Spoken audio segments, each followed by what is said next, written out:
Hello and welcome to The Big Issue on 97.3 City FM and on Channel One Television. It's threatening to rain. It's already raining in some parts of Accra, so the advice is be careful and be cautious as you use the road.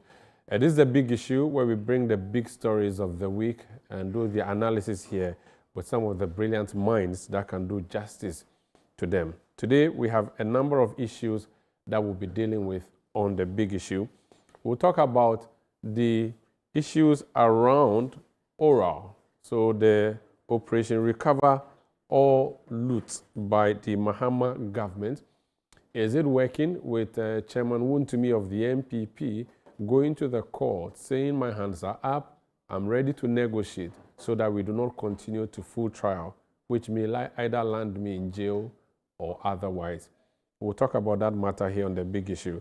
The issue of abandoned health infrastructure. We saw the minority go to some hospitals in the Ashanti region this week, and the standoff that ensued. And then we talk about the really issues of repeating themselves, the staffing of presidential or the staffing issues at the presidency. How many people did Nana Addo Dankwa Akufo-Addo as president use to govern Ghana from the Jubilee House? How many is President Mahama using? Does it matter? Those are some of the issues that we'll be looking at here on The Big Issue. And of course, the Clean Accra agenda. How clean is Accra? Of course, Accra is not clean. That is why we see the challenges following few hours of rain. I am Umaru Sanda Amadu. I introduce my panelists and more of the issues when I come back. Please stay with us. Welcome back. This is The Big Issue on 97.3 City FM and also on Channel One Television. I want to know what your views are. Send me your messages on our WhatsApp platforms, 020-444-7033, 020-444-7033. That is the WhatsApp number. That's if you're using Telecel. You can also send us messages on WhatsApp number MTN 0539-986-996, 0539-986-996. You can also go on X, which is formerly Twitter, and mention my handle at Umaru Sanda. Use the hashtag The Big Issue. And then the world will get to hear what you think. This is The Big Issue on 97.3 City FM. One of the big stories of the week is that Sedina Tamakloe of the NDC, he was former head of the Micro and Small Loan Center, MASLOC. She was tried in the court here in Ghana some 4 years or 2 years ago. She was convicted or tried in absentia and convicted, and she has been away for some time now. The government of Nana Addo Dankwa Akufo-Addo put in an extradition request, and as we speak this week, she returned to Ghana after having been sent home by the U.S. authorities to come and serve a jail term. There's a quick report on that. I want to bring it to you, then we can proceed. MASLOC Chief Executive Officer Sedina Tamakloe has arrived in Ghana following her extradition from the United States. Her return follows years of legal and diplomatic efforts by Ghanaian authorities to secure her extradition after she failed to return to the country to continue her criminal trial. In 2021, the Accra High Court granted Madame Tamakloe permission to travel abroad for medical treatment while standing trial of allegations linked to the misappropriation of nearly 90 million Ghana cedis during her tenure as MASLOC CEO between 2013 and 2016. However, she did not return to Ghana as required. The court subsequently proceeded with a case in her absence and in 2024 convicted and sentenced her to 10 years imprisonment on multiple charges, including causing financial loss to the state and stealing. Following a successful extradition process, she has now been returned to Ghana to begin serving her sentence. In a post on social media, the United States Embassy in Ghana described the extradition as evidence of strong cooperation between Ghana and the United States in combating corruption and financial crime. The case has attracted significant public interest and is widely regarded as a major test of Ghana's efforts to ensure accountability and pursue individuals convicted of financial crimes even after they leave the country. Anti-corruption advocates say her return and imprisonment judgment represents an important step in strengthening public confidence in the justice system and bringing closure to a case that has remained in the spotlight for several years.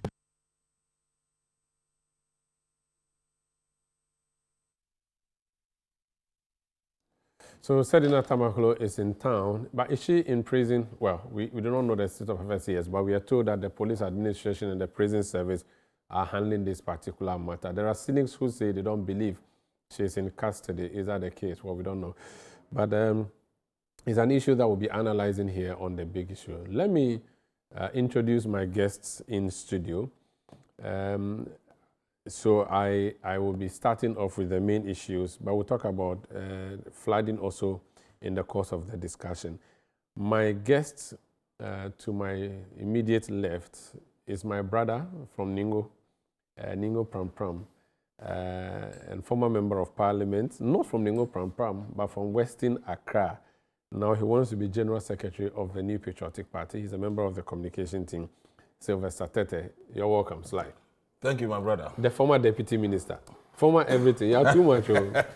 Last 2 weeks, you had a big funeral in your. Was yes, your mom? Was your mom? Now, yeah. Yeah. Our condolences. Thank you. Yeah, we were here. We heard about it. We could not Thank go. you. Yes, you. yes, yes. Hope life is treating you well.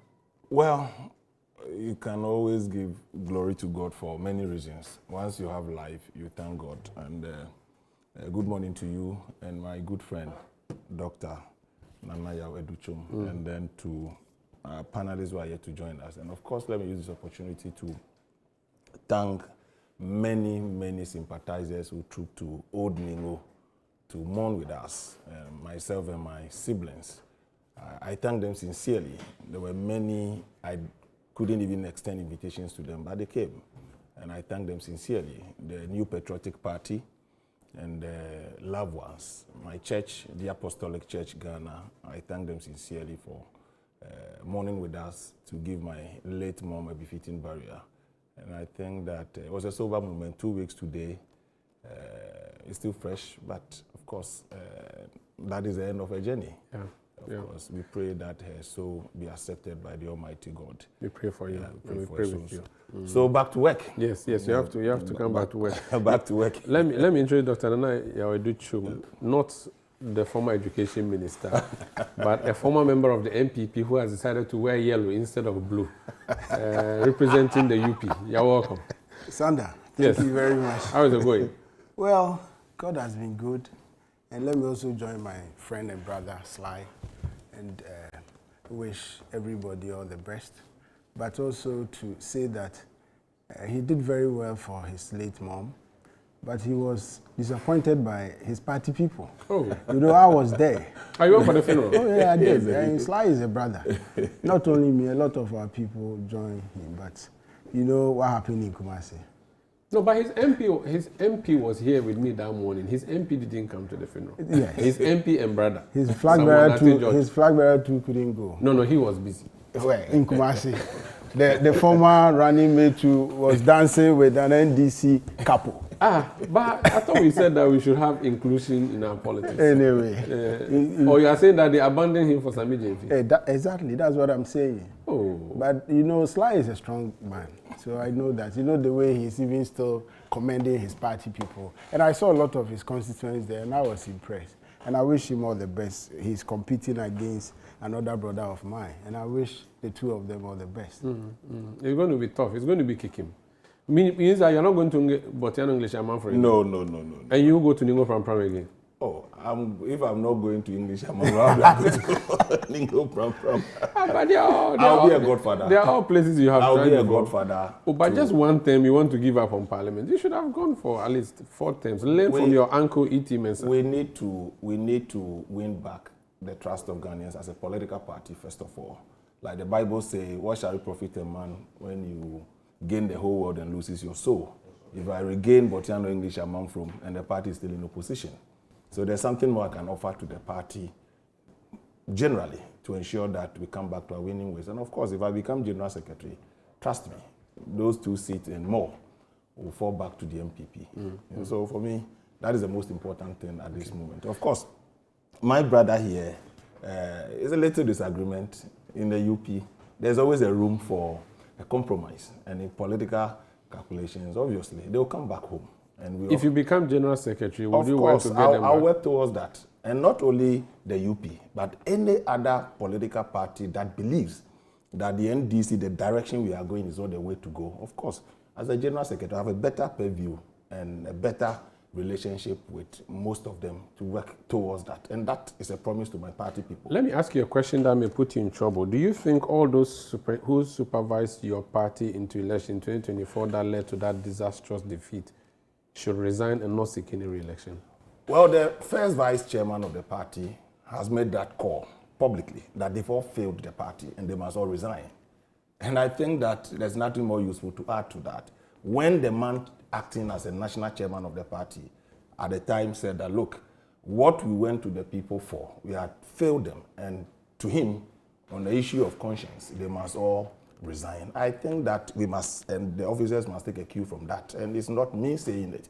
If you look at the outcome of the elections, obviously, in any proper jurisdiction, where that decision or the defeat led to major reforms in the party, you don't lead a reform and attempt to participate in the process. So in any proper jurisdiction, once you are leading a reform, you must lead the reform without taking part in, so that people can trust you. So that's why I'm saying that they should have taken the cue from what the acting chairman, the first vice chairman of the party has said, and that would have been better for all of us, as it were. I'm not sure anybody in the MPP is proud of the state of the party today, including they themselves.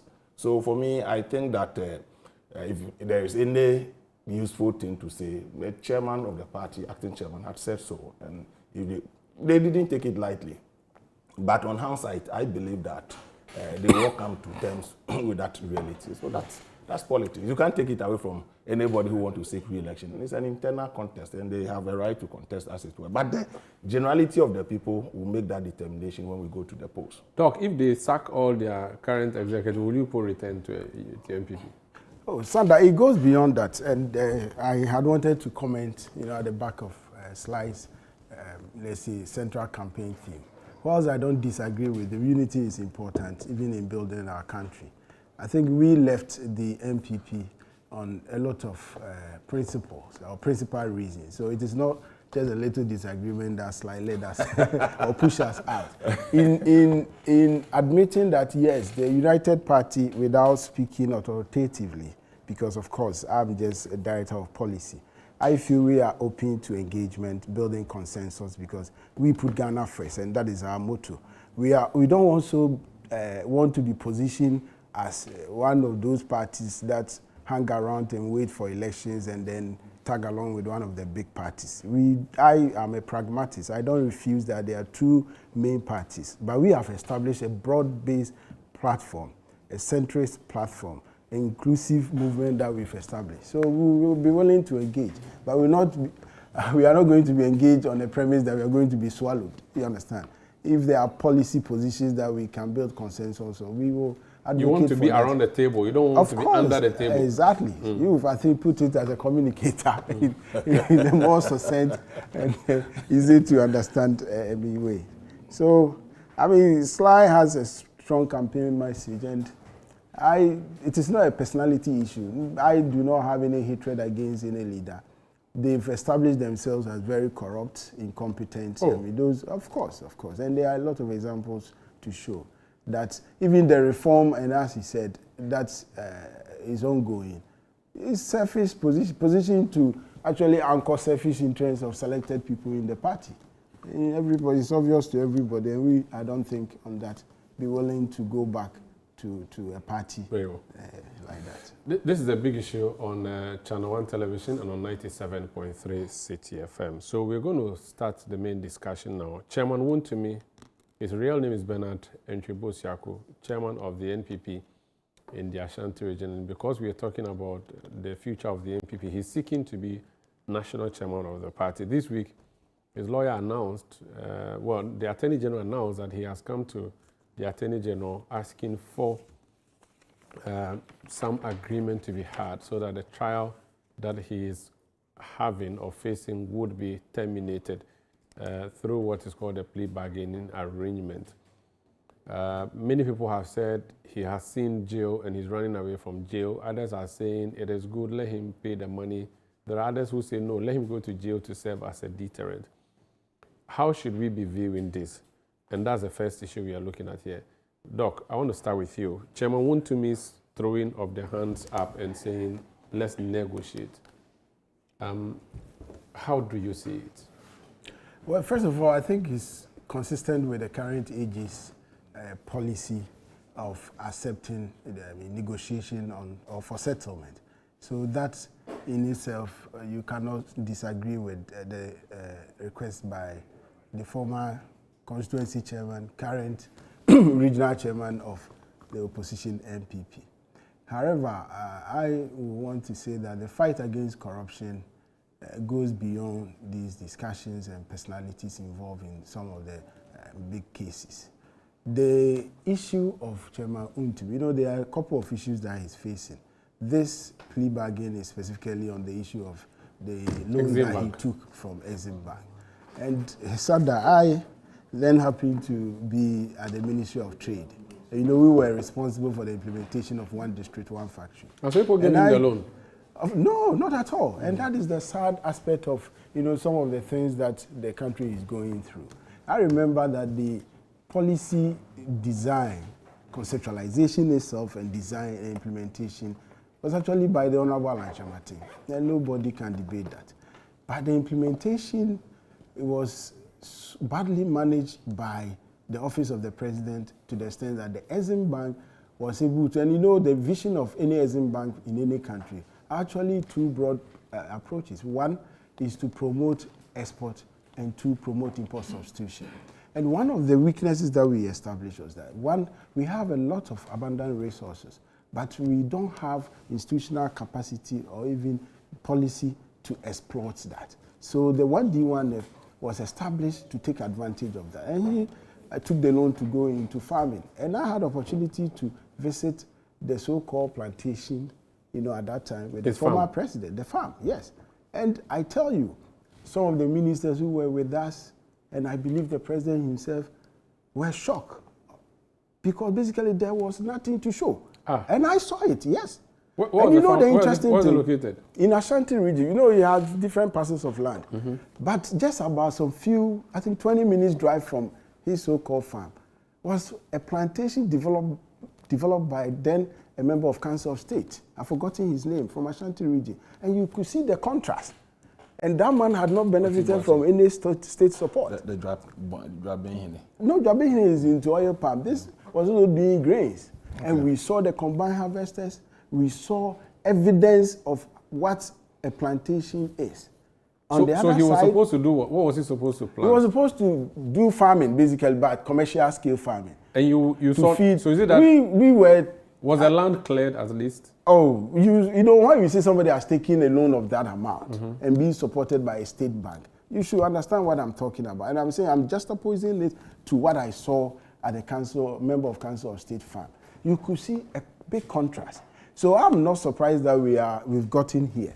But to me, the important thing is that the state must prioritize getting its resources back so that it can be plugged into development of our country. So strategically, I will not, more or less, speak against the plea bargain, because I think it's a more strategic approach in leveraging the resources that we've lost. We can easily get, because he's willing, I'm told, to pay back the loan with some compensation.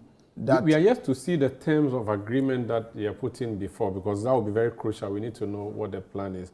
So they are now going to iron that out and bring it to But the proposal on the table from his lawyer's side is clear. He's willing to pay the principal with some, mitigated funds to the bank. There are people who say that the rich people, the politicians, they never get punished for breaking the law. And that if it was Kweku, a scrap dealer somewhere who went for a loan from Maslock or any of those places and fails to pay, or school was the thing they give to students when they go to school, the scholarship, the student loan transfer, they would be prosecuted for failing to pay. Why are we giving special exception to this person simply because he's a politically exposed person and saying that he should pay the money and go? You see, as I said earlier, I don't think we should frame it in that context, because we have to put our country first. I am not advocating for, non-custodial sentence for Chairman Wontumi. That is at the discretion of the AG. But I'm saying that it is a better approach to get most of the money back so that we can use it better. But I want to extend the discussion beyond Chairman Wontumi and look at some of the historical scandals that will tie into the perception of most Ghanaians that, most of these big shots, get involved in corruption cases and you don't see any end of it. Typical example is Wyoming, 51 million. What has been the case? What has been the result so far? I don't know how much out of the 51 million we've been able to recoup. There are other similar cases that I have listed. For example, the Honorable Cecilia Dapa, Dr. Dofo, for example, the 60-40 deal that the AG agreed to. Has he been able to pay the money? And even how are we seeing evidence of us recouping the money to the state? So these are some of the discussions that we need to have beyond the studios of media houses. And government should be accountable to Ghanaians, telling us indeed that strategy that the AG has adopted is working and working in our favor. Very well. I would come back so we can look at this issue into detail. Hamza Suhini has joined us. He's a member of the NDC, he's a lawyer. You're welcome. Thank you, Alhaji. Not yet. I've not gone to Hajj. You haven't sent me to Hajj, so Really? When you send me, then we can talk about it. Fortunately, I also had the opportunity of going this year. And you had the opportunity of going? Yes. Okay. I got back not long ago. So I can call you Al-Hajj? I think I've ended. Al-Hajj Hamza. Al-Hajj Hamza Suhini. But there are people who have this perception that Al-Hajj means a rich man. No, Can you use this opportunity to explain what Al-Hajj means? Well, unfortunately, I'm sorry to disappoint them because I do not fall within that category. I think that my brother can. Better me That's not an He has Al-Hajj. never been to He's a Mecca. former government appointee. I am lurking around in the corridors of the political party called NDC. I'm not favored enough to get the opportunity to serve in government yet. So Look at the mystery. he is better placed to be described as a rich person. But Umaru, you see, first of all, good morning to you. Good morning to Doc, and of course my brother Sly, and our cherished viewers out there in your production team as well. And let me just say that prior to going to Hajj, I had all kinds of stories, difficulties associated with the process. But the spectacular handling of this year's Hajj by Alhaji Tanko clearly tells you of the importance of experience, especially when it comes to managing such state institutions or responsibilities. You remember last year, I'm sure you discussed it even on this platform, in terms of the challenges that those many of the programs face. This year, the story was different, and I'm shocked that people are not talking about it. Because I remember even prior to us coming into power, somewhere between 2012 and 2016, when he was in charge, we had another smooth spectacle in terms of Hajj organizations. He is back again. Something smooth. Everybody was full of praise for him in Mecca. But many of these success stories should not go unnoticed. It is important for us to let people know that yes, there's something beautiful happening again at Hajj Board, and the needed support the committee needs to continue to deliver. We all must come on board and provide that support. And so for me this morning, I just want to say thank you to the chairman of the Hajj Board and his members for that spectacular performance this year. Hopefully, next year will even be better. Very well. Thank you so much. That's Hamza Suhini, the newest Al-Haji in town. And Al-Haji doesn't mean he's a rich man. Al-Haji simply means he's gone to Hajj. And Al-Hajj is an Arabic term that simply means a visitor. Hamza is rich. Don't underestimate. My brother knows I am not.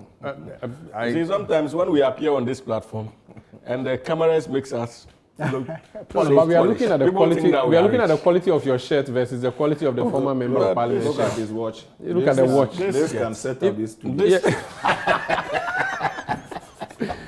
People of God, it's a rainy morning. I want to do something quickly. You see, that is why most people don't want to accept that I'm struggling. But I'm a struggling guy. No. Your watch alone can Hello, set up Compare set up this this one. studio. Compare this one. I bought it where?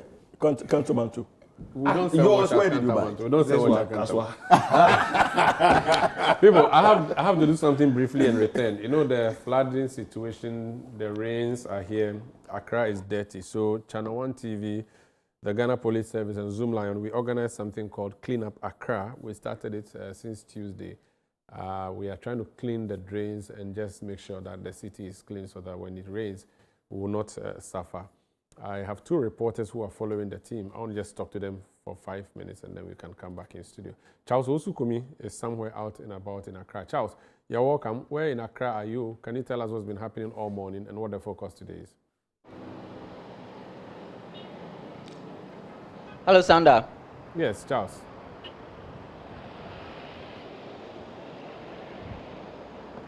Yeah, take it up. Tell me where you are and what's happening. Well, Sanda, we're currently at Wager. We're not too far away from the Kaswa toll booth. We're on that stretch. We're on the Kaswa to Accra stretch of this particular road. We're just about 500 meters away from the toll booth. So like you rightly mentioned, this is a partnership between ChannelOne TV, Zoom Lion, and the Ghana Police Service to clean up Accra. It's called the Clean Up Accra campaign. In the past few days, what we've been doing is going around the city, sweeping away rubbish, desilting gutters, and then dredging major drains across the city. Today at Wager, I'm just going to show you a bit of work that the team on the ground has been able to accomplish. What they're doing is that uphill, you find a lot of silt, a lot of debris running down together with the rains, and then it covers portions of the road here. So what they have done today is sort of just clear the sand off the road and also to desilt the gutters. Now, a few moments ago, this excavator over here was the one heavily involved in the activity. We're told that today the dredging in the drains is not even the main activity for today. We're told that there are 2 silt drains uphill, which is supposed to collect the silt coming from the hills so that only running water can find its way into the gutters. But unfortunately, that silt drain is itself heavy silted, and so it needs the silting. So we're supposed to have gone there with this excavator, but we're told that because of the high tension poles and the wires up there, the boom is too long, so they may encounter some difficulties. So they have now called for reinforcement for an excavator with a shorter boom so that we can move uphill and begin today's major exercise. Mr. Benadamu is the gentleman in charge of today's arrangements over here. He's going to briefly just explain to us the itinerary for today and why we're on this brief break. I noticed that the excavator is on some sort of break. Can you just explain to us why it's not working now? Oh, okay. So you can see the nature of the material is slurry because it's mixed with sand, water.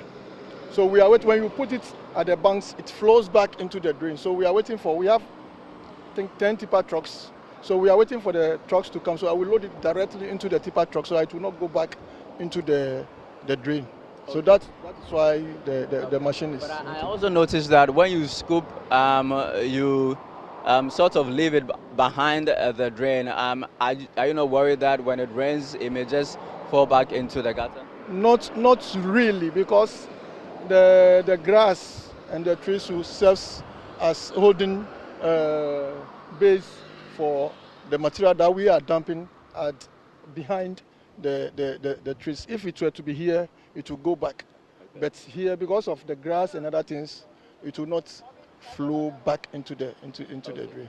You were telling us earlier that the main activity today is to go uphill and dredge the silt drains, but you're encountering some difficulty. Can you explain to us? So the challenge is there are 2 sand traps at the top, which were constructed purposely to trap silt so that water will flow into the storm drains. But as at now, those sand traps are heavily choked with silt.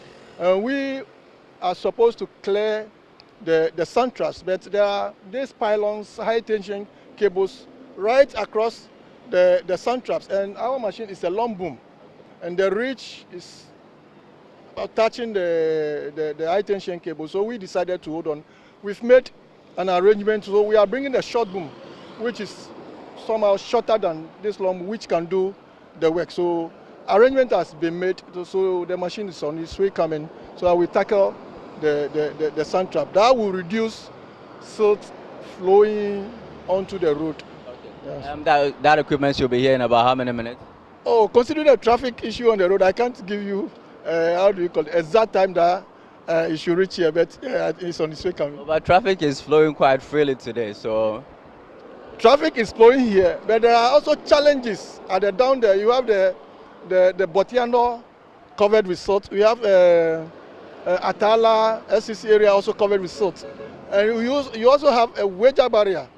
Tetegu area, also traffic. So these points are traffic. And I noticed you have your teams on that in that areas also doing a similar exercise here. Yeah. So we have another team where we loader and tipper trucks at the Botiana Junction, clearing the salt on the road. So another team is there doing that exercise. Then from there we'll go to SCC, that's Atala, where the water and the silt is also on the road.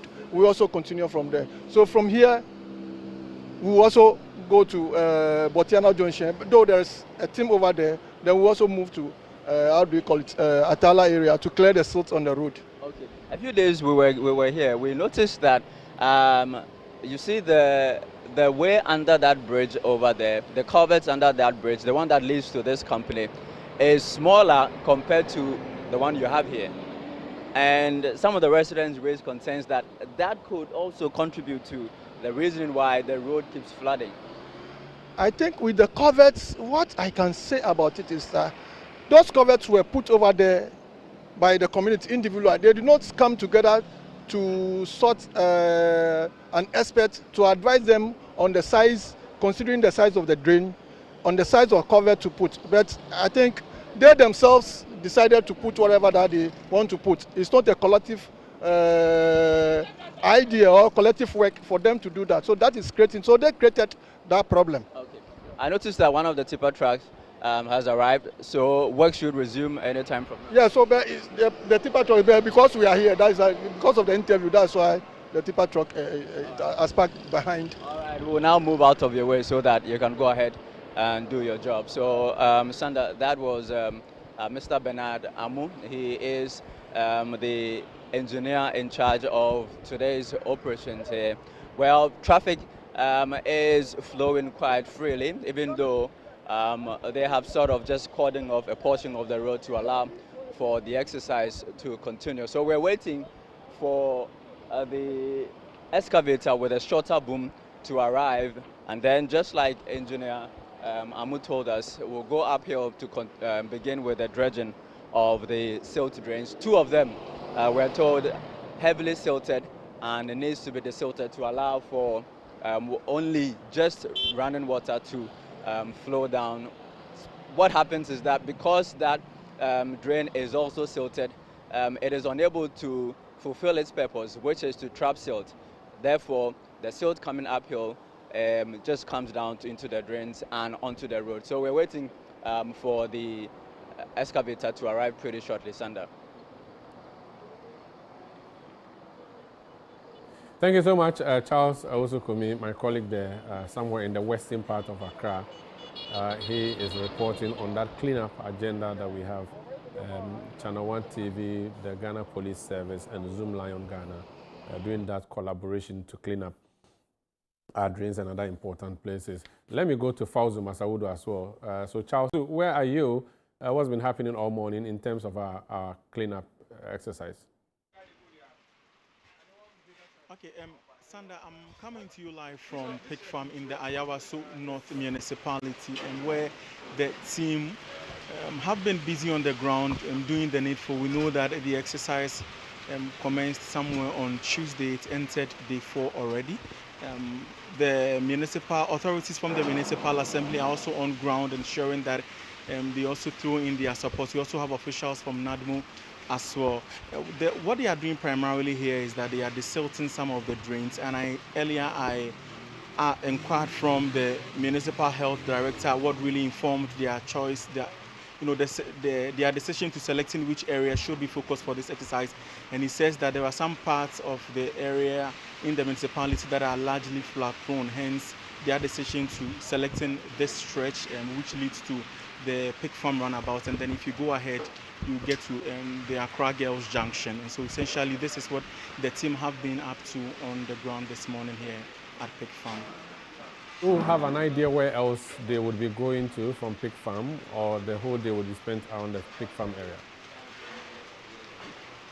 Yeah, so it's under there. What is happening here is happening simultaneously at other places, and so there is a different team at another part. I understand there is a team at Kaneshi, the Takrady station, and then another one around Weja. Well, thank you so much, Fauzi Masawodo, my colleague here in the newsroom. So it's a Clean Up Accra agenda by ChannelOne TV and the Ghana Police Service, as well as Zoom Lion. So let's return in studio and continue with the other discussions that we're having. Before we went on the break, we're talking about Chairman Wontumi's plea bargain and matters arising from there. That was before Hamza joined me in studio. Hamza, you're welcome. And I want to hear from you, this Chairman Wontumi agenda. There's a view out there that the ordinary man is punished. You, the rich people and the politicians, when you do something, instead of going to jail, you pay something and then you go home. Is this a government agenda to collect money from people and not send them to jail?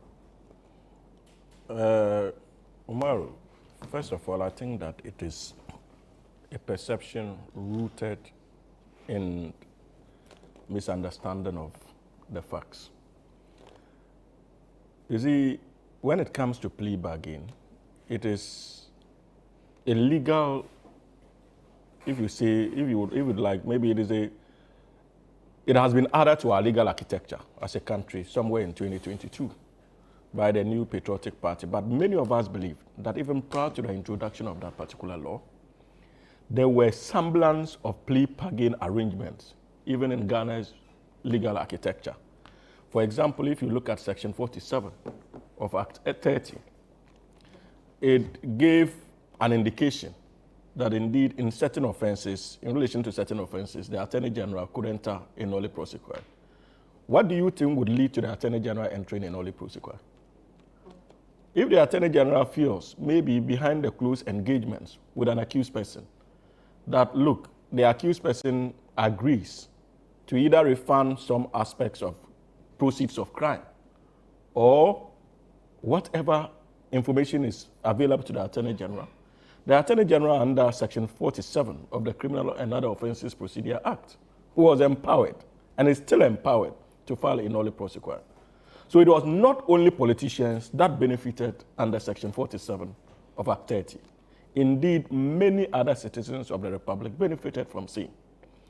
Secondly, quite apart from that, there's also Section 239 of Act 30 that also gave such semblance of plea bargains where sentences could be reduced as a result of engagement by the Attorney General.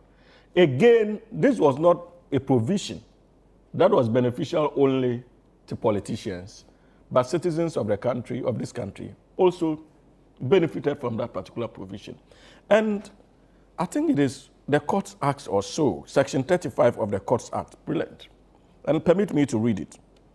It says, where a person is charged with an offense before the High Court or Regional Tribunal, the commission of which has caused economic loss, harm, or damage to the state, any state agency, the accused may inform the prosecutor whether he admits the offense and is willing to offer compensation or make restitution and reparation for the loss, harm, or damage caused. This is Section 35 of the Courts Act 1993. And this particular provision that is synonymous to plea bargain was taken or has been taken advantage by many citizens of this country. Indeed, the classical case in it, I think the Republic versus, unfortunately, I don't think I can remember the accused person in the case, who was a lawyer, benefited under this provision, not a politician. But he had the opportunity of a murder charge substituted for manslaughter because of provisions of this nature. In the 70s or 80s, I remember that. Yes, yes, precisely.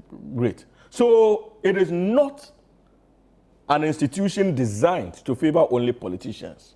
And that point needs... Is it Odate Lamte?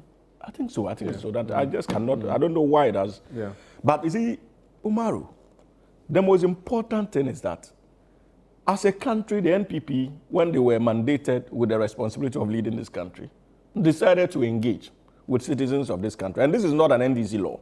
That point needs to be made. They decided to engage with the citizens of this country. And I remember quite vividly that when those engagements took place, and they had their first stakeholder engagement on the possibility of a plea bargain law, in excess of 90% of participants who were citizens of this country approved the possibility of us having a plea bargain law. And as an opposition party, the NDC did not distance itself from the calls for plea bargain. Indeed, many developed countries have adopted the plea bargain laws. So this is an MPP baby that we also associated with, because we realized that there was something good in it. And that point needs to be made. Quite apart from that, if you look at the United States, I think ours was modeled along the same lines as that of the United States of America and that of Kenya. And we are even coming from a comparative advantage because we were able to study that of the US model and the Kenyan model. And ours is one of the best, if you want to compare it with other jurisdictions, in terms of plea bargain arrangements. And it is something we all must be proud of. But Umaru, to the extent that it has become a legal avenue, and the current regional chairman of the MPP in the Ashanti region decides to take advantage of it, you cannot fault the government of the day, because this is a legal architecture. Regardless of how you feel about his case, he has indicated his desire to plea bargain. We are yet to see whether the government would accept that invitation or not. But from where I sit, it will be difficult for government and the judge to refuse to create the opportunity for him to engage with the state. Because, mind you, this is a government that vows to respect the fundamental human rights of all citizens of this country, regardless of their partisan persuasion. So, Chairman Wontumi, it is within his legal right to take advantage of the plea bargain law. But mind you also, Umaru, whichever gymnastics you engage in and semantics, plea bargain simply means that engaging with the authorities, either accepting your guilt in relation to a particular crime so that you save us the cost of going to trial and possibly get a lesser punishment, or if you were going to be tried for a higher crime, because of your acceptance of guilt, you probably, as a result of the negotiations, you could settle on a lower crime. So, from the layman's point of view, this is clearly an admission of guilt, some measure of guilt, as far as Chairman Wontumi is concerned. Chairman Wontumi is simply telling us that indeed, these charges before me, I am probably guilty of A, B, C, and D, and I'm ready to engage and see how I can make good out of that engagement in terms of many of these accusations. But remember, when we raised these issues, the NPP, they were the first to go to town and said that we were politically hounding Chairman Wontumi, and that many of the substances, many of the issues that we were raising were not substantial, and it was rooted in pure politics, intended to go after NPP appointees and members. Today, the letter is a vindication of the commitment of this government when it comes to issues of accountability and our quest to rooting out corruption. The letter also vindicates government that this is a government that is not interested in the petty partisanship when it comes to issues of accountability, but this is a government that is meticulous in terms of ensuring that former office holders and associates of the past regime account for their actions in government. and it is not rooted in any mischief. And what I expect from the NPP going forward is to be bold enough to issue a similar statement, apologizing to the good people of this country and apologizing to the government of the day that indeed they did not understand the issues, and the attack against the government as a government that was pursuing political opponents was not rooted in facts. This expression of interest by Chairman Wontumi is indicative of the fact that the government was simply not chasing the wind in that case. Umaru, another interesting perspective to the issue that we all cannot forget. I listened to your rendition on it, where you said that you even had the opportunity of visiting the farms, and there was absolutely nothing there. We are talking in excess of about 30 million Ghana cedis, I'm told. 40, right? 14. No, but if you, according to Exim Bank, that's the principal. But according to Exim Bank, when they did their own calculation of interest and other requirements that were supposed to go, I think they are mentioning about 30 million that government would have lost as a result of that transaction. Now, it is significant to note that Wontumi is not the only accused person. I'm told his brother is at large. Yes, and the company. And the company. And you see, the interesting thing is that it appears that the MPP has a strategy when it comes to their collective desire to run away from accountability. Because if you remember, even in the Ken Oforiatta case, Ken is not the only accused person, but his own aide, who is also part of the accused list, at large. There's a point of order raised by a former member of parliament. Please, let's hear. You see, you shouldn't mention Ken. Wontumi is an adult. His company is a legal entity, separate from the MPP. So please, be mindful of how you add the MPP to your discussion. Okay, so please. you see Sly. So if that's how you want to Sly. When then, the MPP and its communicators were issuing statements, granting interviews, accusing government of engaging in politics, witch hunting, they did not know then that Chairman Wontumi was an individual and the company has its own legal personality. But Sanda, what informed the decision of the MPP to issue I'll come to that. Please. Let him finish. I'll come to that. Honorable Slide, you see, that is the reason why Ghanaians, for the past 30-something years, we must learn between these two parties. What Slide is saying, are you going to allow them? And what Suhin is saying, Sanda, you be the arbiter. It's the same thing. It's like a pendulum. It's switching from 8 years to 8 years. Umaru, I disagree with you. I can give you instances. No. When it comes to your turn, please. But for now, let me. And I would be. But you know, there are cases where your position in terms of the narrative was political witch hunting. Your point of order has been overruled. I will demonstrate to you. I don't disagree with you. Neither do I disagree with how it is substantiated. When they raise issues of political witch hunting in relation to the gentleman in question, has it been substantiated?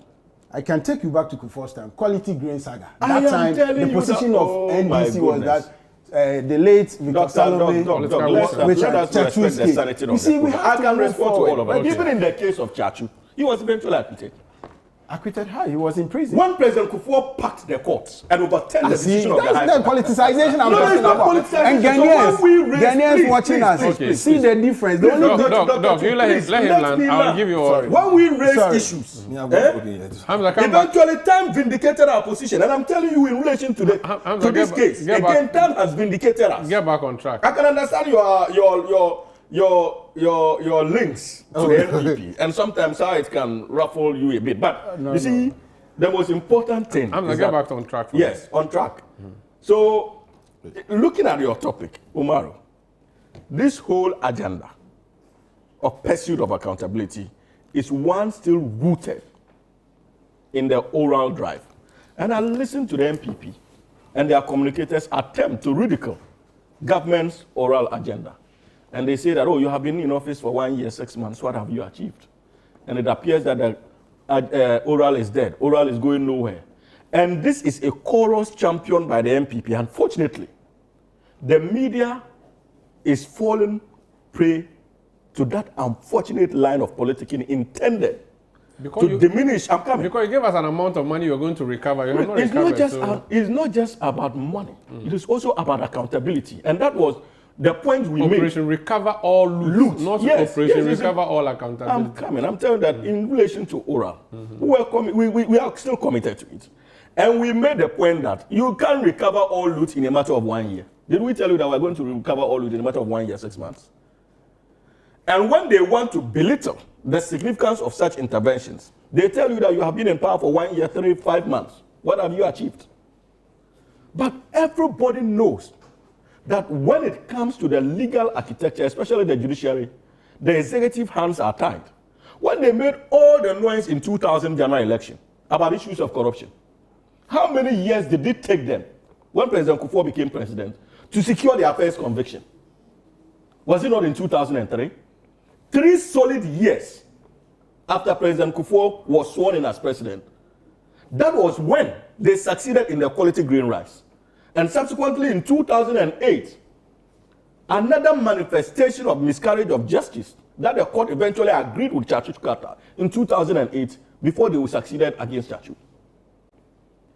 Now fast forward to Nana Addo Dankwa Akufo-Addo. In 2016, they sang all kinds of praises about issues of accountability and how they would jail NDC former appointees in no time because the corruption was so stinking. Umaru, President Nana Addo Dankwa Akufo-Addo was sworn into office on the 7th of January 2017. His first successful conviction of NDC former appointees in the case of the National Communications Authority case, if you remember, took place in 2020, 4 years into his government. That was their first conviction, 4 years. And in a matter of 1 year, 5 months, they expect the NDC that is not in charge of the judiciary to recover and in some cases convict all people who have been accused of corruption. That is not how the law works. But even if you look at the record we are having, today we are made to understand that on the 3rd of July, the High Court will give its ruling. But his lawyer has recused himself. Well, maybe that was what will prolong the matter. But the most important thing is that... That's on the mining case. Right? Yes, the most important thing is that this would have been record time, 1 year, 5 months, that a ruling government, a new government, would have succeeded on its first case in terms of issues of accountability. So if you look at our historical evolution and our fight against corruption, this government that they want to see paint as a government that is actually not committed to the fight, and the media is falling for it, is government that is actually working, but the only difference is that we do not believe in the noise. The cases are in court. We are keeping the public updated. At any point in time that people feel like they need to know what is happening, that information is made available. And this government is still committed. And if the word commitment is what is causing them discomfort, then they will be discomforted for a very long time. Because we are still committed to that fight. And the Wontumi case is just an example. You know that a number of cases are before the law courts. From buffer stock to National Signals Bureau to, what do you call it? NPA, National Petroleum Authority, and the likes. They say it's who-who-kwa. You have nothing. You just... But even when we started Wontumi, that was what they told us. I just made that point in my preliminary comments on this subject. Umar, can we say that their position is vindicated? Absolutely not. So you see, especially when it comes to issues of corruption and accountability, if the MPP is actually a party rooted in principle and desirous of ensuring accountability, this is the time they must demonstrate commitment by supporting efforts of this government. We are not saying that they shouldn't criticize government where they feel that government is acting contrary to the rule of law. I can assure you that around this table, I'll be the first to join them to criticize government where I feel that the laws are being applied in ways that are injurious to fundamental human rights of citizens of this republic. But for me, this is an important communication and a vindication on the part of the Attorney General and the government of the day that this is a government that is pursuing issues of accountability in line with rule of law and not just for political mischief. Thank you. Thank you so much. Let me bring in Sly. Sly, you said that they missed oral, they were delivering OCAL, and that nothing was going to come out of it. Now, one of your very leading members is saying he wants to pay money to the state, which suggests that he took money from the state. Well, on records, I'm not sure Wontumi or anybody has denied the fact that Wontumi had a loan from the Exim Bank. Using fraudulent documentation. It's not part of the charge sheet. It's part of the allegations. Check the records. It's not what people say in public. It's what is on record. Mm-hmm. It's what is on record. But the charges include fraudulent misrepresentation. I'm not aware. But listen. I'll just try and get the full charges. Yes, we can get conviction, he's looking at 10 to 25 years. No, but Hamza, the fact that... I'm just providing information. No, please. I don't need that for now. I don't need that for now. Okay. Look, you see, for Hamza to say that the MPP should be applauding government for taking people to court, under the first NDC, President Mills, may he so rest in peace, and President Mahama, for 8 years, a number of cases were sent to court. If you care to know, a litany of cases were sent to court. That is where the frustration of the then chairman, the late, killed the cat. So we've heard this in too many tones before about the NDC. And let me also remind you, it looks as if the NDC is the arbiter in the Wontumi case, because they seem to know that he will be convicted. As of now, if a date is set for judgment, you don't know the outcome of the decision yet, and you are celebrating that in record time you are securing conviction. Please, hold it. You have your time. You have your time. Was in relation you have your to time. the plea bargain. In terms of the 3rd July, I told you that a verdict is coming. I cannot sit here and pretend to know the outcome of that verdict. But you said that in record time. It goes. But you are conflicting the slide. So he said that when Kufuor came, it took him up to 2003 to secure conviction. Yes. Yeah. When MPP they have not secured any conviction yet. No. Yes. That's the point I'm making. No. So why are you saying record time? Record time for what? No, but the judge. No, slide. But the judge has said July 3rd for judgment. It's not happened yet. No, so you cannot celebrate it. Tell me, you can't celebrate it. Okay, that's fine. So that's the point I'm making. Because if you are saying that on record time, but it's expected to. Please, the heckling is not. Yes. I mean, please allow me time. Allow me time to speak. So be slow in your anticipation of the outcome of the court decision. Which means you think that on 3rd July the court will not sit?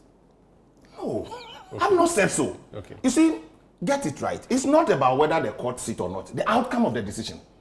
Maybe you'll be disappointed. Mm-hmm. Maybe. Because the NDC has gone to town celebrating. You see, I've listened to a lot of NDC people. They are not speaking to the fact before the court. All they are saying is that Wontumi said he showed gold on TV. Wontumi was daring President Mahama. Wontumi was attacking the first family and all that.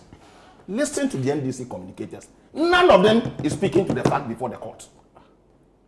But you see, on this issue of plea bargain and wanting to make it as if it's an MPP, how do we call it? Crime. It's part of our statutes today. It's been there for long. But who is trying to make it as if it's part Please, of I'm coming. I said we even supported you. Umaru, okay, this is how we are going to have the conversation. Hamza, please allow you. I knew Please, when we were talking, I was quiet. You are new No, you were not quiet. I was quiet. I only raised a point of order. Okay, so I will raise my point of order. So. Umaru, yes. You see, this whole issue about the pre-bargain, there's nothing wrong with that. And I don't think that the AG himself has any problem with it. Yes. But the angle where you were coming from, with respect to how Ghanaians perceive the use of this plea bargain, is problematic. Nobody is against accountability or in pursuit of seeking justice for the state or recouping whatever the state might have lost in somebody's act of negligence or otherwise. Nobody is against that. The NPP's own belief is premised on total accountability and total development of this country. But listen, today Wontumi is standing trial for 14.3 million with additions about 30 million Ghana cedi. Everybody wants that money recovered to the state. When the NDC assumed office, under the same Attorney General, there were cases ongoing in court. They entered nolli prosequa for about 6 or 7 cases without recourse to any explanation in this country. They're not obligated to. They are not obligated to. Please, that is where the ordinary person Now, my But point please of stop order. this. But actually, I'm coming. just on a point of, But you guys, what is this? Sly, it's not If you this is the guys- kind of conversation we Sly, are going to have, I think I'm not welcome here. Sly. Somebody spoke for about 30 minutes. Sly. I start speaking and you Sly. interject. Sly. you Who spoke interject. for about 30 Sly, you made a point, and I'm duty bound to put it on record. I did and not even straighten know it the out. point I was making. No, you said that the plea by the nolly prosecutor was Yes. entered in as many as 6 cases without any explanation to Ghanaians. Yes. I'm saying that constitutionally, legally speaking. I know, I'm coming to no, this. let me let me land there, you can proceed. The Attorney General is not duty bound to explain. Exactly. But he actually did the explanation. Yes. I'm coming. He actually called press conferences and explained, which he's not even supposed to have done, but he did. coming. I'm And coming. said that he was going to do I'm the coming. so-called 60-40 arrangement with some of the people. I'm coming. So I'm coming. this is a matter of records. You A may proceed. classical case of Saglemi, where $200 million, he did not provide why he entered nolly prosecution on that matter. He did not. That's $200 million. Collins Dowda and the rest. Collins Dowda and the rest. $200 million. Multiply $200 million by 12 cedis today. And compared to Wontumi's case, that is why the ordinary people on the street, they are watching all of us. In the case of Smith, over $15.6 million, no explanation whatsoever has been given. It is only in the case of Dufour and 7 others against the state, where a total amount of 5.7 billion cedis, is a 60-40. Is Dufour more special than any other person in this country? Why is the NDC not pursuing to pay total amount of money? I am not against the plea bargain. But to somebody, plea bargain 60-40. So today, let Wontumi be given 60-40. Let Wontumi also be given 60-40. That's the point. So for me, I am not against accountability. But on the back of litany of cases that you have entered nolly prosecution 5 months after assuming office. So the same Attorney General and the same NDC chorus, praise singers and chorus leaders are saying crucifying Wontumi, but we all waiting for the outcome of the court decision. That is a fair thing to do. Nobody is against accountability. And Wontumi has not run away from accountability. But we are looking at the actions and inactions of the Attorney General and the NDC government for that matter. So somebody is standing trial for loss of $200 million. No explanation, you entered nolly prosecution. 5.7 billion, 60-40. The 40% of 5.7 billion, quantify that in the face of Ghana's own scarcity and how it can be utilized for this country, and many more of them. So there's nothing wrong. Nobody. And when you enter into nolly plea bargain, does not constitute guilt, as a matter of fact. Does not. Since this government came into office, the number of plea bargain decisions they've taken. So what is wrong with that? There's nothing wrong with that. That issue about, and Hamza, I want you to read it for me later, the part of the Courts Act that you read. I want to know whether if you go for plea bargain, does it mean you are guilty or not? I want you to read that for me later, but you continue. Not necessarily. The lawyers will tell you, not necessarily to say that you are guilty. So there are a number of conditions all about it. But I'm saying that if we are talking about fairness, equity, accountability, for the trust in the system, then we must be fair to all manner of people. In the Cocoa Board case, let me read all the cases to you. Cocoa Board case, similar case, no explanation whatsoever was given. And if today, Wontumi gets 60-40, hell will break loose in this country. And even Dr. Dufour's case, no interest was whatsoever added to the said amount of 5.7 billion. But today, they are not talking about $40.3 million for Wontumi. They are talking about 30 million. They should have added the how do you call it? The interest on the 5.7 billion. And tell Ghanaians how much Dr. Dufour and 7 others are walking away with. So that is a kind of justice system we are all critiquing today. But not to say that Wontumi is standing trial. Who's against Wontumi standing trial? A number of MPP stalwart have stood trials in this country for many, many years. And like I told you, under President Mills and Mahama Mahama's own first term, a number of people were sent to court. At the end of the day, what happened? So that is how we've all agreed to administer our country and our judicial system. So there's nothing wrong with that. So when Wontumi is standing trial and the communication around it and the social media commentators and all that, I don't take that serious. So people are always bringing out videos how Wontumi was criticizing President Mahama, how he was dealing with the That's NDC. not why he's standing trial. It is not why he was standing trial. He's standing trial on specific allegations, and that's why he's in court to deal with. So on the 3rd of July, 23rd of July, It's 3rd. 3rd July, whatever happens, we won't get to know. But they should be slow to celebrate that as a matter of fact. So for me, Umaru, I think that this same Attorney General and his pursuit for aura or whatever it is, he said that MPP people should be grateful or should be singing praise. But look, at the same time, the country, because governance is a continuum, that we've sent cases to court, and you have come because they are NDC people, you've discontinued all those cases. It's also involving loss of money to this country. Huge sums of money, 100-folds more than what Wontumi is standing trial for.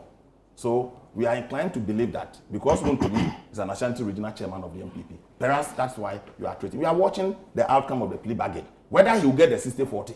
He has to bring the terms to the government. Yes, you bring the terms to the government. But I think that nobody in this country, including your good self, is happy about the do for 60-40 something.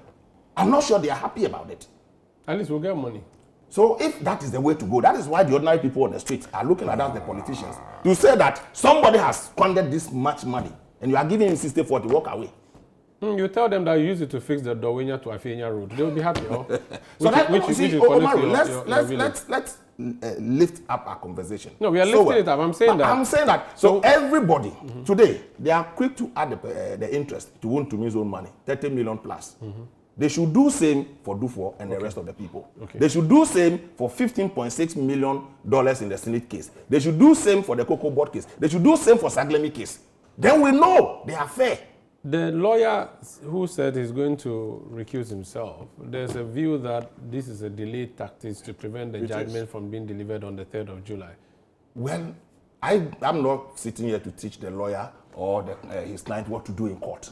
But at the end of the day, we are following. And that's, if that is a conversation, I've read articles from people that it's a way to delay the system and all that. But they also tell you, the trial of Wontumi in that particular case, it's as if the NDC is waiting to do equalization. We've secured a conviction in record time.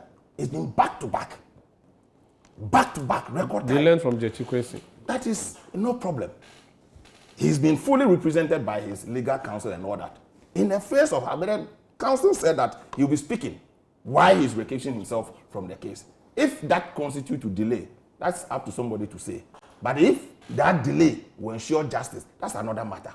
No one is guilty until pronounced by a court of competent jurisdiction. That is why in the case of Party, we are all condemning the Canadian government for pronouncing judgment on Party even before his conviction. And that's why we must all be careful that whatever we are doing here today, government will change, government will come. And nobody should think that the positions we are holding today is permanent. Power is transient. It can be elusive. In 5 months ago, President Mahama's own public rating was 69%. Today it's dropped to about 58%. They are on their way out. And they should not think the decisions they are taking today is to satisfy NDC people alone. If 30 million or 14.3 million is important to this country, $200 million is equally important to this country. 5.6 billion.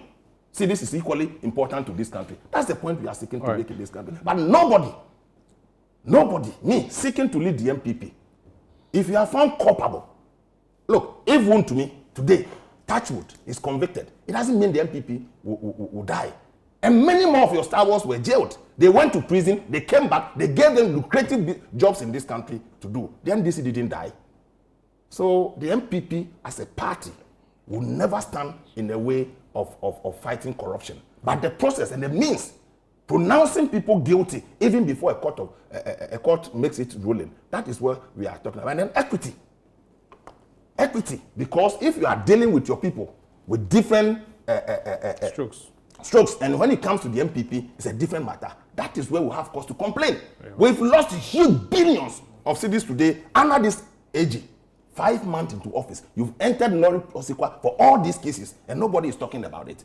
And Wontumi is now being crucified because he's the regional chairman of the MPP, not because he is not supposed to go to trial or anything, but the same amount of money, the same yardstick you are measuring by Wontumi today, should use the same energy against the rest of the people. Is it because they are NDC people? That's the point I'm making here this morning. So, Umaru, let us be circumspect. If Wontumi is guilty. That's the second issue of Exim Bank case. The Exim Bank case is clear. He has a right to go before the AG and say, this is how I want to deal with the matter. They should not celebrate that to mean that it's guilt verdict that has been passed on Wontumi yet, because the terms had not been agreed on or the terms have not been accepted. But I'll be surprised if the AG declines that to accept the terms, whatever terms, then they should come forward to tell us that your terms are not favorable. The measuring rod today will be the 60-40. The same AG entered into in the Dufo case. So anything short of the 60-40 will hit the street. Very well. That's like Tete hoping to be General Secretary of the New Patriotic Party, former member of Parliament. Doc, I'll come to you, but I want to see, Hamza, have you found the provision for me? You read it earlier. I wanted to read it again. So that yes, and I will add you more. You see Section 35 of the Courts Act 1993, where a person is charged with an offense before the High Court or regional tribunal, the commission of which has caused economic loss, harm, or damage to the state or any state agency, the accused may inform the prosecutor whether he admits the offense and is willing to offer compensation or make restitution and reparation for the loss, harm, or damage. So admits the offense. Admits the offense. That's one. Also, if you look at the Black Laws Dictionary, which is an authoritative legal dictionary when it comes to our legal profession. It says a plea bargain is defined as a negotiated agreement between the prosecutor and a criminal defendant. In this agreement, the defendant agrees to plead guilty. Okay. All right. Often to a lesser charge or fewer counts. Very well. Okay, thank you. Doc, I want to hear from you, then we can end this conversation and move to Sedina Tamakloe. No. Oh. Umaru, please. This is, you see, But no, you come in, but I think that I deserve to be given a right of reply. I can see that you are a professional, you are the lawyer. And that is the more reason why I cannot be part of this discussion and allow certain... But there has not been any direct allegation against you. I have not made any allegation against you. No, against you. So why do you... Against You have to allow the viewers to form their own judgment. No, that is not why I'm here. Okay, If I don't help in reaching that judgment, then there's no point for me to be here. We are all helping. From I'll come to you. Yes. Hamza, I'll give you 1 minute. If Sly also wants a right of response to that 1 minute, I'll give it to you. First of all, I have demonstrated that my brother failed to appreciate the law in terms of what a plea bargain means. We can play all the gymnastics we want. You've established that. But it is a fact, so that has been established. Secondly, my brother makes references to the fact that the Attorney General filed a nolle prosequi, and in the case of the Sagleme housing project, failed to give reasons. That is a fat lie. And that has been my problem with the New Patriotic Party. Remember, in government, they accused the whole country of not reading. But it's quite clear that they are those who are not interested in reading. Umaru, I'm trying to get the date. That's a very rich phone you're holding, by the way. On the 12th of February, the Attorney General issued a statement explaining the rationale. Which year? 2025. 2025. In February. Yes. Explaining the rationale. I'll come to it. Behind, in fact, it was a press conference behind the issuance of a nolle prosequi in relation to the Sagleme project and the case Latu Forsen and Co. You indicated that no reason was given. Listen to the Attorney General. He says, ladies and gentlemen of the media, the second reason why I dropped the charges in some of the cases, as I stated above, is the fact that the charges were defective and upon careful scrutiny were filed against the promptings of plain common sense. In the case of Republic versus Collins, Dauda, and others, for instance, the first accused was charged with misapplying public property in the sum of 200 million United States dollars. In laying the charges, the prosecution failed and or neglected to take account of the basic fact that it was part of that 200 million that was used to construct the houses at Sagleme. Are you following it? Yes. Umaru? Yes. In other words, the value of that built environment is, in my considered opinion, a key determinant of how much of the total sum was allegedly misapplied by the Honorable Collins Dowra, discounting the value of the built environment renders the charge defective. So that's an explanation given by the Attorney General. It is a fact lie. To say that the Attorney General did not provide reasons, even though he was not injuncted under the Constitution to give reasons. He did. In the case of Saglemi. Well. Secondly, he made references to Dufo and the colleagues. You see, when you take us on this trajectory, you remind us of the cost implications of your recklessness and why Ken Oforiatta is still at large. This banking sector mess we are dealing with, it's a mess that we inherited. We lost at the back of your so-called cleanup 20 billion. More than that. And many of them accuse you of doing so politically, including Dufo.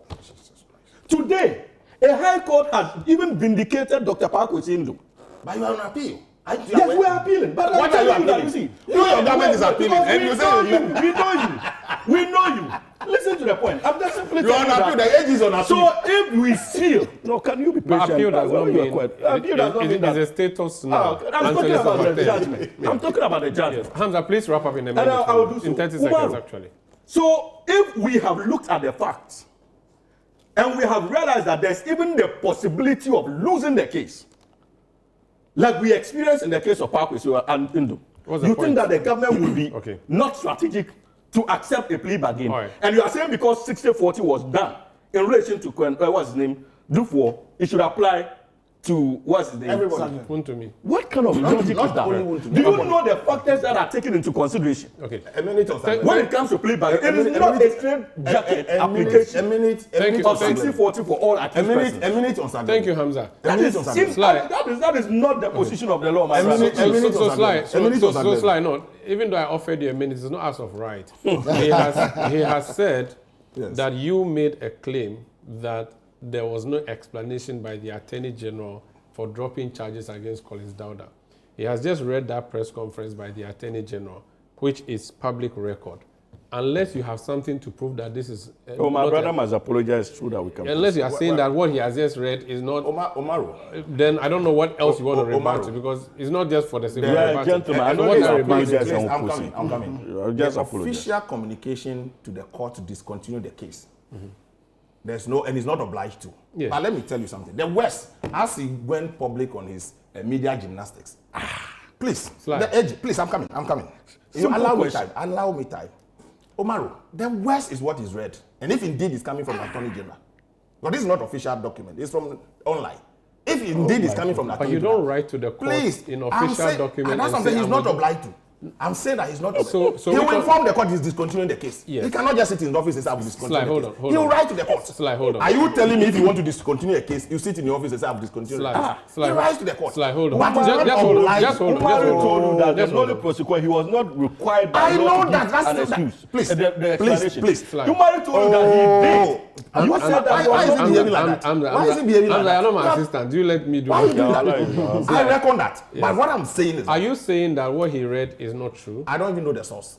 They should give us the source. Please, the source. Please. But if you have a contrary... Umaru is here. No, I mean, Umaru. Okay. So I mean, it's a public record. Take back your expensive phone. Please, what I'm saying is that, Umaru, Yes. what I'm saying is that, granted, I didn't hear the press conference, okay, granted. So I apologize. This is even true coming from the AG. It is true. The West. Because what he read says that they've used part of the money for some construction on site. Yes. They took $200 million for construction of 5,000 housing units. Today in Saglemi, they built 1,460 housing units. And the Attorney General did not find anything. If indeed the previous government even erred in charging for the 200 million, you can amend the charges. Okay. You can amend the charges. Very well.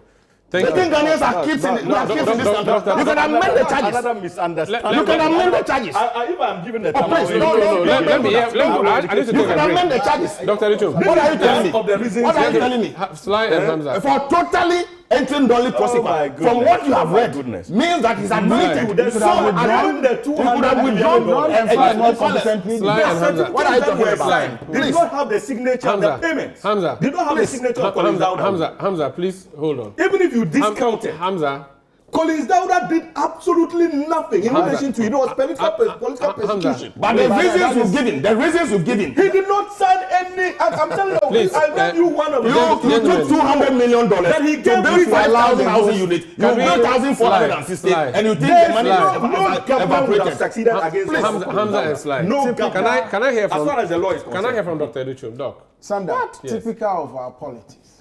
And who suffers? The ordinary Ghanaian. You see, and I always, when I get opportunity... But he needs to apologize for lying I always advocate... What you've read, you didn't have even read it in the first place. We have the That's not shameful. responsibility to silence these two political parties. Because they come and this is what they show. It doesn't and seem like you have the capacity to silence them. You know, you don't. I'm saying ordinary Ghanaian... Did you see what happened in the 2024 does, election? And the capacity for Ghanaians to exercise that is in their right, and they have to. Because what is happening... But the thing is that the accusation that you are leveling against them now, you don't have clean hands in this matter. Your boss, the one who led you out of the MPP, served for 6 or 7 out of the 8 years of Akufo-Addo's government.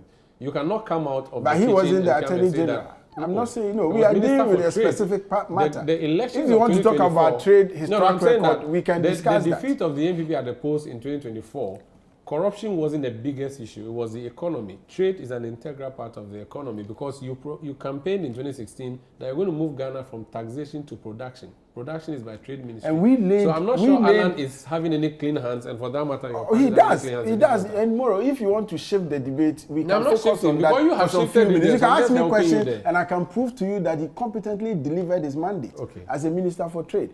But the substantial point I'm making is that, you see, for what Suhini is saying, I feel that what the ordinary Ghanaian expected the AG to do is to withdraw the case, amend the charges, and refile, or you can go through that process.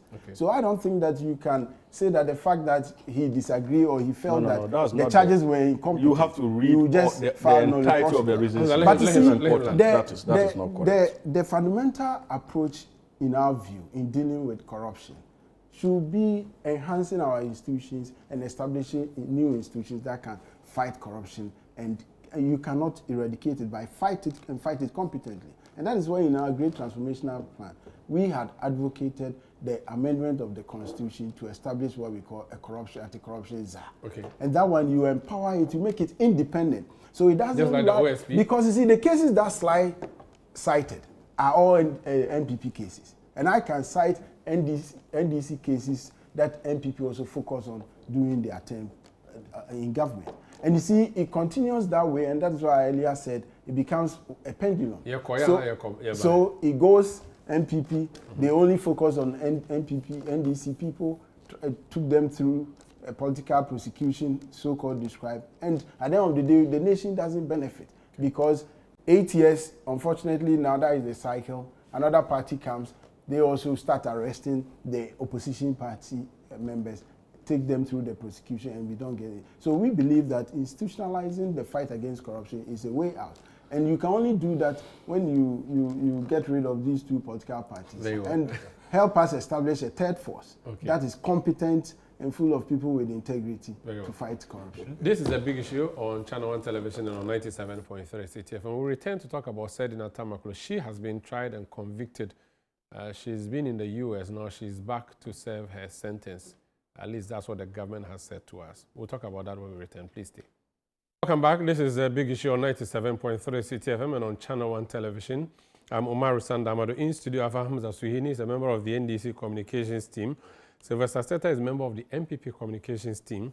And Dr. Nanaya Educhum is head of research with the UP party. Let's talk about Sedina Tamakloe now. Sly, the NDC has brought back their own to come and serve a prison sentence. In fact, they also jailed their own ones in the past, Abu Gapele. We should be celebrating them, or? I wonder how you start by saying the NDC brought their own. How did they bring him here? Their government is in power. The NDC didn't bring her, please. They announced that she's back. Yes, indeed she's back. We got to know it, and you know, from the U.S. embassy's website. So this government, assuming Ken Oforiatta, they've signed his extradition to come to Ghana. They will announce it before they even arrives here. But until the U.S. embassy put it on their website, before the government finally came out that she's been brought back. What next? Where is she? Go to Sawam. Spend 10 Where is years. she? I don't know. The government statement says she's in the custody of the police and prison service. Why was she being in the custody of the police? She go to Sawam. No, they said police and prison, but you can't just You open the door and say, how many days now? I don't know. I'll let Hamza answer those questions. Those facts. We need those facts to be able to have a full discussion. Is it that you don't believe that she Well, said, I'm also aware, I don't know how true that is. I thought you have some information that she has filed an appeal. Yes, 2 years ago. Against the decision. Yes. Yeah. And this is a case that was tried under the MPP. She was actually tried in absentia, and conviction was secured. In fact, the MPP started the extradition, and they followed through. Finally, she is back. What Ghanaians are wanting is for her to serve a full term in court, unless, of course, I just don't know whether or not, if somebody is tried in absentia and she finally had to come back because of extradition treaty and things like that, whether or not the same charges will apply, where is she starting from and all that. We need some legal education on this matter. No, I think she would. She was not in jail. She was. So she's going to start her 10 start year, for the 10 years, even though it will not be up to 10 years, but yeah. Yeah, it might not be, maybe 8, 7 and 8. Yeah. But she has filed an appeal. If that succeeds, then she will not spend all those years. Well, that is what we are all waiting to see, whether or not she will serve a full term. Because I've seen where Kevin Taylor was convicted, was cited for contempt. He appeared in this country. I think the first thing was for him to appear before the judge will answer for the contempt. But he ended up picked up at the airport or security authorities. The next moment is in court to appeal against that contempt charge against him and all that. Yeah, you can always appeal at a higher court for something that's done to you at a lower court. Yes, but once you've been charged with contempt and the court has issued a warrant for your arrest, once you are picked up, you should appear before that court before you can even appeal. But it was the other way around. But in this case of Sedina Tamakloe, I'm told that she's pleading ill health and all that. I don't know. I don't have the full fact to that effect. But the most important thing, like you said, the ordinary person, the reasonable person on the street, is looking at how we are using the state power, how we are using the mandate given to us to circumvent some of these things in favor of our own as a political parties or government, as it were. So we must be able not to kill the confidence the ordinary person has in the judicial system or otherwise. Because I'm not sure that anybody will be convicted, run away, get back, and now the person, wherever she is, nobody knows. But we hope and pray that she's start her sentence in Instagram and then she can appeal. I mean, we've seen Agrada go to prison. She's in prison. She appealed her sentence and it's been reduced. The president has actually given her a pardon. It happened before. In fact, when now that she's appealed and she's supposed to be in Sawam or whichever prison, maybe Akuse, she can go to the court. There's a process called appeal pending, bail pending appeal. So the court can say, okay, you have been given 10 years, you have done 1 month, you go and stay home and fight your appeal because you think that you will succeed. If you succeed, fair enough, you remain home. If you don't, then you go and continue. That's a procedure that, and I think that's what's happened to her co-accused. Yeah, so these are things that the court, the AG started by giving weekly updates or monthly updates. Ghanaians are not too clear on all this matter. They need to educate the public. Because you see, the sentiment of the ordinary person is that if it's the big man or a big woman, there's a way they treat them. And that's how you started this whole conversation. Yeah. I think that the AG should be able to speak on this matter authoritatively and say, like, this is the process, this is where we are. Because it's not about her and the conviction alone. It's about the confidence it will build in the Ghanaian populace that, look, no matter who you are, you have fair trial. If you are convicted, you serve your full term and all that. You remember the Munche 3? The Munche 3, where Supreme Court judges were attacked, people were convicted, and the president granted them amnesty. It's a legal issue. After 1 month. After 1 month, people had cause to complain. Why were they granted amnesty after 1 month of service and all that? You saw the pressure being brought on government by his own appointees, ministers at that time, went to sign and put pressure on the president to grant them amnesty and all that. But all that I'm saying is that she's been here for the past 1 week or so. We want to know the state of this matter. But there are conflicting reports in town that she's even not in Isawam. They want to shield her. They don't want her to serve her sentence because she's NDC. She'll get away with it like other cases. What does that does potentially? Should they open Isawam for us to go with our cameras and see her? Oh, not necessarily. Okay. I mean, everything. But if they say that she's there, can we believe it by virtue of this saying that she's there?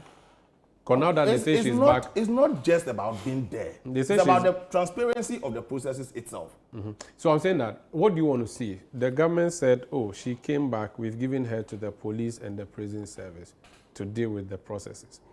You have doubts. I'm saying, what do they have to do for this doubt to be cleared? Would it be a press conference by the Attorney General saying, ABCD, she came on Tuesday, she was taken to the court, she's now been sent to someone, she's wearing orange top and down. Serve a good purpose. Or you want us it will serve a good purpose for confidence in our judicial system and the authorities handling this matter as it were. Look, it's important, like I'm saying, Ken Oforiatta, when they even have pictures of Ken Oforiatta in conviction in the US. They publish it in this country. No, it was live. The court's trial was live. Hearing, yeah. That was the hearing. Even before the hearing, we saw pictures. I don't think that was credible, but again, I don't... Well. So the point I'm making is that Ghanaians are interested in this matter, just like any other matter. But Ghanaians this is a high-profile case. I think Ghanaians also want Ken Oforiatta back. They say MPP, you should bring him back. They say you should bring him back. But MPP don't, NDC itself don't have power to bring Ken Oforiatta back than the MPP. When somebody says MPP should bring him back, what powers do we have to bring him? The government itself don't have power to bring Ken Oforiatta. Okay. If you think NDC has power to bring Ken Oforiatta, we wouldn't have brought him. Nobody's running away from that. So for me, I'm not against Ken Oforiatta standing trial. Okay. You understand? And the worst about Ken Oforiatta's case, today the government... Hamza, please allow him to land. I'll come to you. Today. Hey, you have power to bring Ken Oforiatta. Bring him. Okay. If you have powers to bring him, why don't you go to America and bring him? It goes through a process. And the process has been activated. So far, the process has been stalled. That's a little yes, it is going through. You are going through the process. When you say MPP should bring him, as if MPP can circumvent all those processes and bring him to Ghana. We can do that. You can. You see, I'll respond. Are you done? No, I'm not done. I'm not done. Let him be done. I'm not done. You have a minute for me. So Umaru, you see, this same Ken Oforiatta thing, they are pursuing to bring him.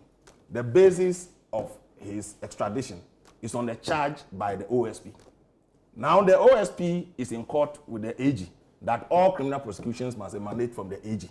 So the moment they succeed in that decision, then somebody can say that the basis for that extradition does not exist anymore, unless the AG starts a new charge against him. But the AG is the one that did the extradition anyway. Of course, on what basis? On the basis of the OSP's charge. Yes. So these are legal tussle we will have to go through going forward. Nobody. It's Ken Oforiatta's right to come to Ghana or otherwise. And I'm not sure the U.S. government is oblivious of the legal systems, both in U.S. and in Ghana. That is why at the time they were even calling for Ken Oforiatta to come. They had not been he was not officially charged. So on what basis do you want him extradited to Ghana when he has not overstayed his leave or his welcome in the U.S.? So nobody is against that. And in fact, in the case of Sedina Tamakloe, she was tried in absentia. If you think you have a basis... She was not tried in absentia. She was convicted in absentia. She was... The trial started, she asked to travel on medical grounds. Then she didn't return again. So you can't say that she was tried in absentia. It will be... The AG went to court before judgment. She left and never... Oh, Hamza. It's too technical. What is this? She was not here. I just want us to be fair to her. But she wasn't here during the full trial. Look, for 18 months, but she was part of the trial. She sick leave. Judgment, she traveled and never returned. So the judgment was given in her absence. Please, when the trial was going on, she asked for permission for medical leave for 3 weeks. In her absence for 18 months, the AG had to apply to the court to try her in absentia. So that's the fact. And she was tried in absentia. You can do same to Ken Oforiatta. Yes, you can. You can do same to Ken Oforiatta. Yeah. Why you not try Ken Oforiatta in absentia? It's open to you to do so. So why are you asking the MPP to bring Ken Oforiatta to Ghana when you have every legal right to try him in absentia? So these are the facts. In fact, in 2019, the trial against Sedina Tamakloe commenced. She was charged with multiple offenses, including causing financial loss to the state. In 2021, so the trial started in 2019. In 2021, she departed to the U.S. She was granted permission for medical treatment in the United States of America, but she did not return. So she left in 2021. 2023, she was trialed in absentia. The High Court granted an application for the case to proceed without her presence. This was February 2023. April 2024, she was sentenced to 10 years in prison. 2024, July, the government then applied for an extradition, and in June 2026, she arrived. So the point I'm making is that So this if one, Hamza has to apologize to you. But since you didn't apologize to him earlier, Umaru, it is you square. have to pay attention to what you read. I was emphatic. I said that when the trial commenced, she was part of the process. But you refused it. In trial, when the accused person is present, and it starts from beginning to a stage that he makes it impossible or he fails to present himself in court, you can move an application for the trial to continue in her absence. So That the was what trial was not tried in absentia. But I think that's... So, and I was clear, so I'm not wrong on this subject matter. Okay. And I'm also not wrong. That She was tried in absentia. The woman was not even dead when the trial commenced. But I didn't say that. He didn't say that. He said And that's why he likened it to Kenofrata. he said she sought leave and went to yes. So why would I? Anyway, That's not a The substantial trial commenced in her absence. I didn't say that. He said that. If trial commences on somebody's absence, why would the person go and seek permission to travel medically? It's fine. You don't do that. Look, the point I'm trying to, the basic point You I'm need trying to to make, finish, the point I'm trying to make is that the option of trial in absentia is open to the government. so they can do that. They can do that. in Kenofriata's They can case. move a motion and the court will grant them to try him in absentia. That's fine. That's fine. Okay. And again, I've raised the point about the OSP's case before the High Court and the AG. If it collapses, everything collapses. Okay. So they are prolonging it by themselves. Hamza, Yes. the doubts around Sedina Tamakloe's return and going to serve a sentence, do you have any information to share with us? You speak for the government. Umaru, first of all, I think that it is public knowledge. The minister responsible for government communications, the Honorable Felix Ofosu Kwachi, indicated publicly that indeed when they were notified that she surrendered, the Ghana Police Service and that of the Ghana Prison Service picked her up from the airport, and preparations have been made for her to commence her sentence. What more do you need? What more clarity? Because it is not the government that is going to jail Sedina Tamakloe. We have institutions entrusted with that responsibility when a court verdict is given.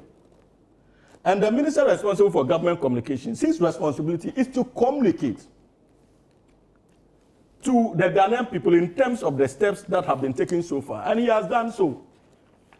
If you want to cross-check whether indeed she has been taken into custody or not, you know the appropriate authorities to deal with. And even if you go to the Ghana Prison Service, you can be directed as to which prison as a medium house.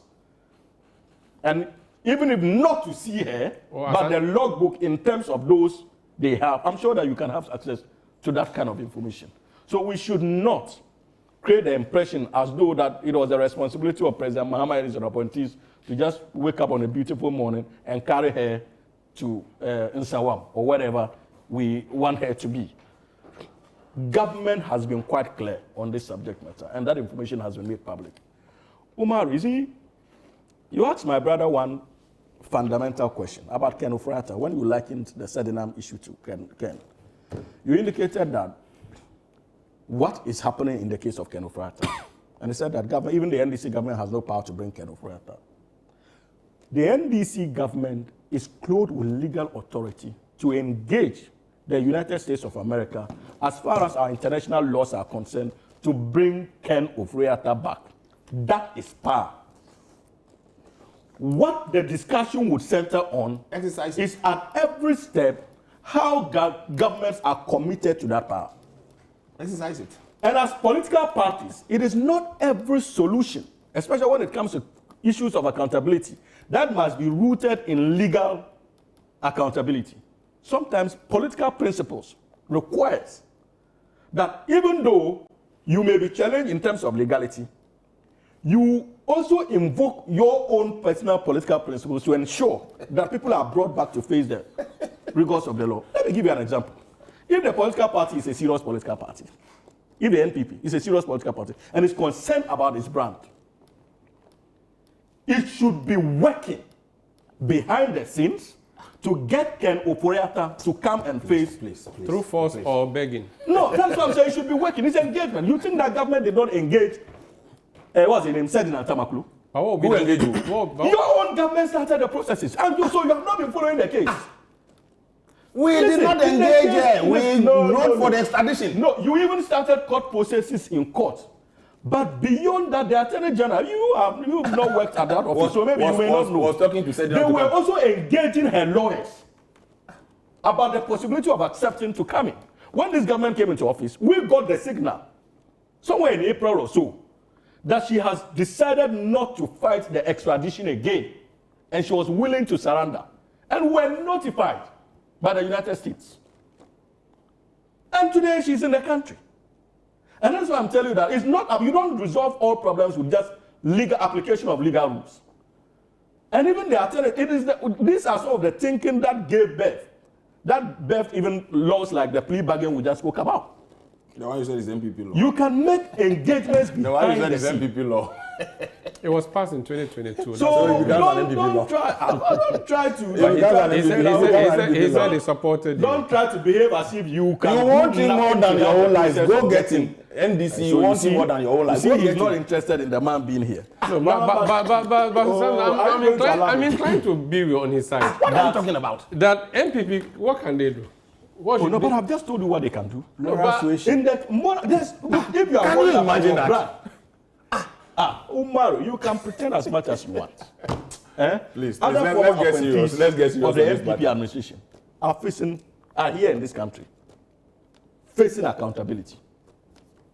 Have you heard that any of them So MPP has should been go sent to to jail? America and abduct Ken Ofori-Atta. If you are a serious political party, What are you bringing him Oh, to are you do? going To to allow face me? trial. Umar, are you going to You allow have me? a right to try him in To absentia. interject. Slide. We've taught you how to When do you trial in were speaking, absentia. the We've was taught quiet. you. Slide. We've You see taught what- you how to do you see- trial in Somebody absentia. say he's doing. Slide. No, it's not really. Hamza, what he's trying to say is that they tried Sedina Tamakloe in absentia, secured But conviction. go to the special prosecutor. You can also do the same thing with That is ongoing in the case of Ken Ofori-Atta. But the So special there's no prosecutor need for is him to taking him come to back. court that he cannot start, You cannot understand? initiate criminal Listen, prosecution. and even an application was, but the case tracker, you go and check. And I'm telling you, it's not as if that process is leading to the trial in absentia is not ongoing. It is ongoing. Okay. But government has not said because there are processes to ensure that he is tried in absentia, government is going to fold his arms and still not engage the United States authorities in our quest to bring him in. Because we know that even if there's eventual conviction, we would need him to be here to face his sentencing. And that is what he's running away from, and not just Ken Ofori-Atta. A number of the MPP apparatchiks, appointees who have questions to answer. Like who? Oh, he's 8. What's his name? Buntumi's younger brother. What's his name? Umaru can help. But what has that I've got to forgotten do with the MPP? gentleman's What name. has that But got they to are all MPP functionaries. You know as a matter of fact that they are MPP functionaries. And you see, in the case of Sedina, I've heard my friends from the MPP argue that, they are going to let her go without being touched and stuff like that. presidential pardon.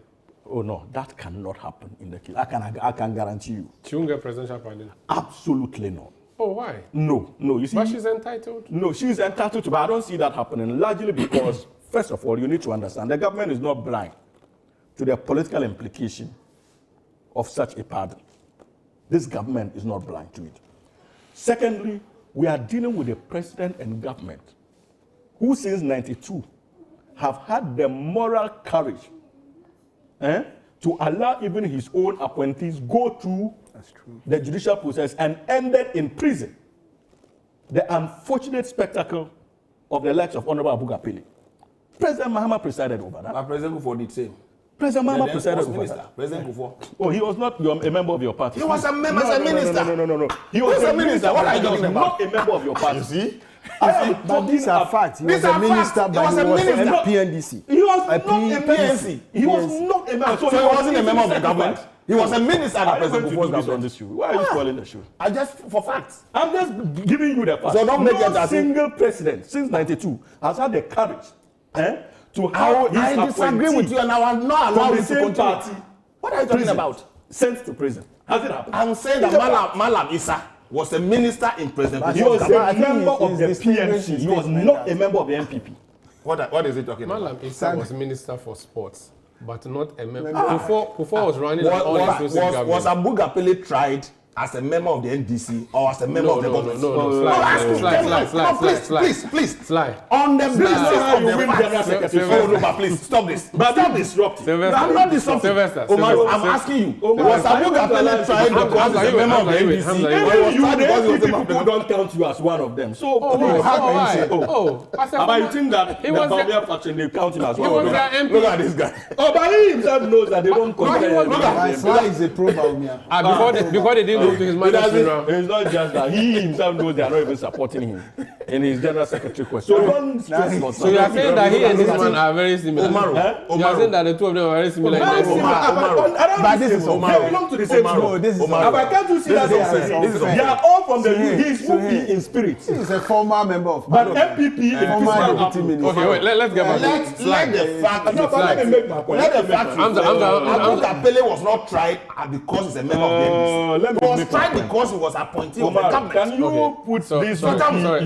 What are you talking about? Sly. UP associates in Sly. order? No, Sly. that's I don't. I take exception. You are not a member of the I UP. take Oh, exception. He's how can not, you he's say not, that? he's He's not, not. he's Please not, withdraw he's that. not. Withdraw that. You I have take to exception. apologize to I him. apologize to you. What is the name of your No, you flag can, bearer? I Hamza, take you can exception say to that. What's the name original. of Hamza, you are Alhaji now. Alan. Okay, an Alan supporter. Okay. He's an Alan supporter. No, it's Omar, not I not take to exception him. to Hamza. No, but are you not an Alan I supporter? take Former Allah So you supporter. don't support Alan again? Stop this. No more. He didn't follow him to resign. So Yeah. Oh, Okay, please. so Sly. that's fine. But is he? Let Sly. me. No, Hamza, one second. Abu Gapele was NDC member of parliament. Umar, for why are you Chana taking Paga. my time? Fantastic. He is a member of the NDC. Okay. Malam Issa was not a member of the MPP. So the distinction here is that No. So let me land with it. Kufuor's government prosecuted Malam Issa. But the point is that he was not an MPP. So you cannot say MPP prosecuted one of their own. But when it what I'm comes to making. Abu Gapele, NDC prosecuted one I of its disagree own. with you. That's why I'm saying that Abu Gapele was not in court because he's a member of the NDC. Because he was a member of the government. Malam Issa was a member of Kufuor's government. That's the distinction I want to make. Very well. Hamza, please proceed. Is he? Hamza should conclude. Why do you want me to conclude? You and your friend, why? So I'm not your friend anymore. No, I said. So you are now on this MPP. show, You are now MPP. on this You are show, now people are MPP. friends. Hamza, proceed. So you are not my Because friend. you know where you are coming from. But though I want you to be the general secretary, but because at least you will be more competent than the current one they have. If they're part, of course, but that's the truth. We all know. You are afraid of him. No, I'm not. Okay. I know that this Sly is much more better suited to occupy Abu that Gapele position. The man is Yeah, campaigning for you please. instead of being on his side. You are let me- After hitting his stomach. Let me make my point. Let me Abu make my Gapele point. was not tried because he's Umar, a are you going member. to what is happening? Make that point. He said he doesn't need your campaign, so keep your campaign. So you see, when it comes to President Mahama, that commitment is not in question at all in terms of staying true to the laws of this country. And I know, as a matter of fact, that even before Sedina was brought in, when the final judgment was given, there was an appeal initiated by her lawyers. And many issues came out as a result of that appeal. And Umaru, going forward, that is one factor that will also give you an indication of the unhealthy, reckless role even Ken Ofori-Atta played in that matter. Many of the grounds that led to her eventual conviction and so-called willful causation of financial loss to the state, many of these payments were actually done under Ken Ofori-Atta as finance minister. Check the facts. What are you talking about? Oh, you just sat around this table and told me that ministerial responsibility, have you forgotten, Doc? Your own words. So what's your point? The point I am making is that we would be interested in how that appeal will turn out. And in following that appeal, you will be shocked to see the role Ken Ofori-Atta and the MPP played. In what? As far as that so-called conviction is concerned. I have read the appeal. What's the name? Oh, come on. I have read. Is it the judgment? No, or not the appeal? judgment. I have read the application of them for as far as the appeal is concerned. And for me, it is interesting. And I'm waiting to see how it spans out. in the fullness of time.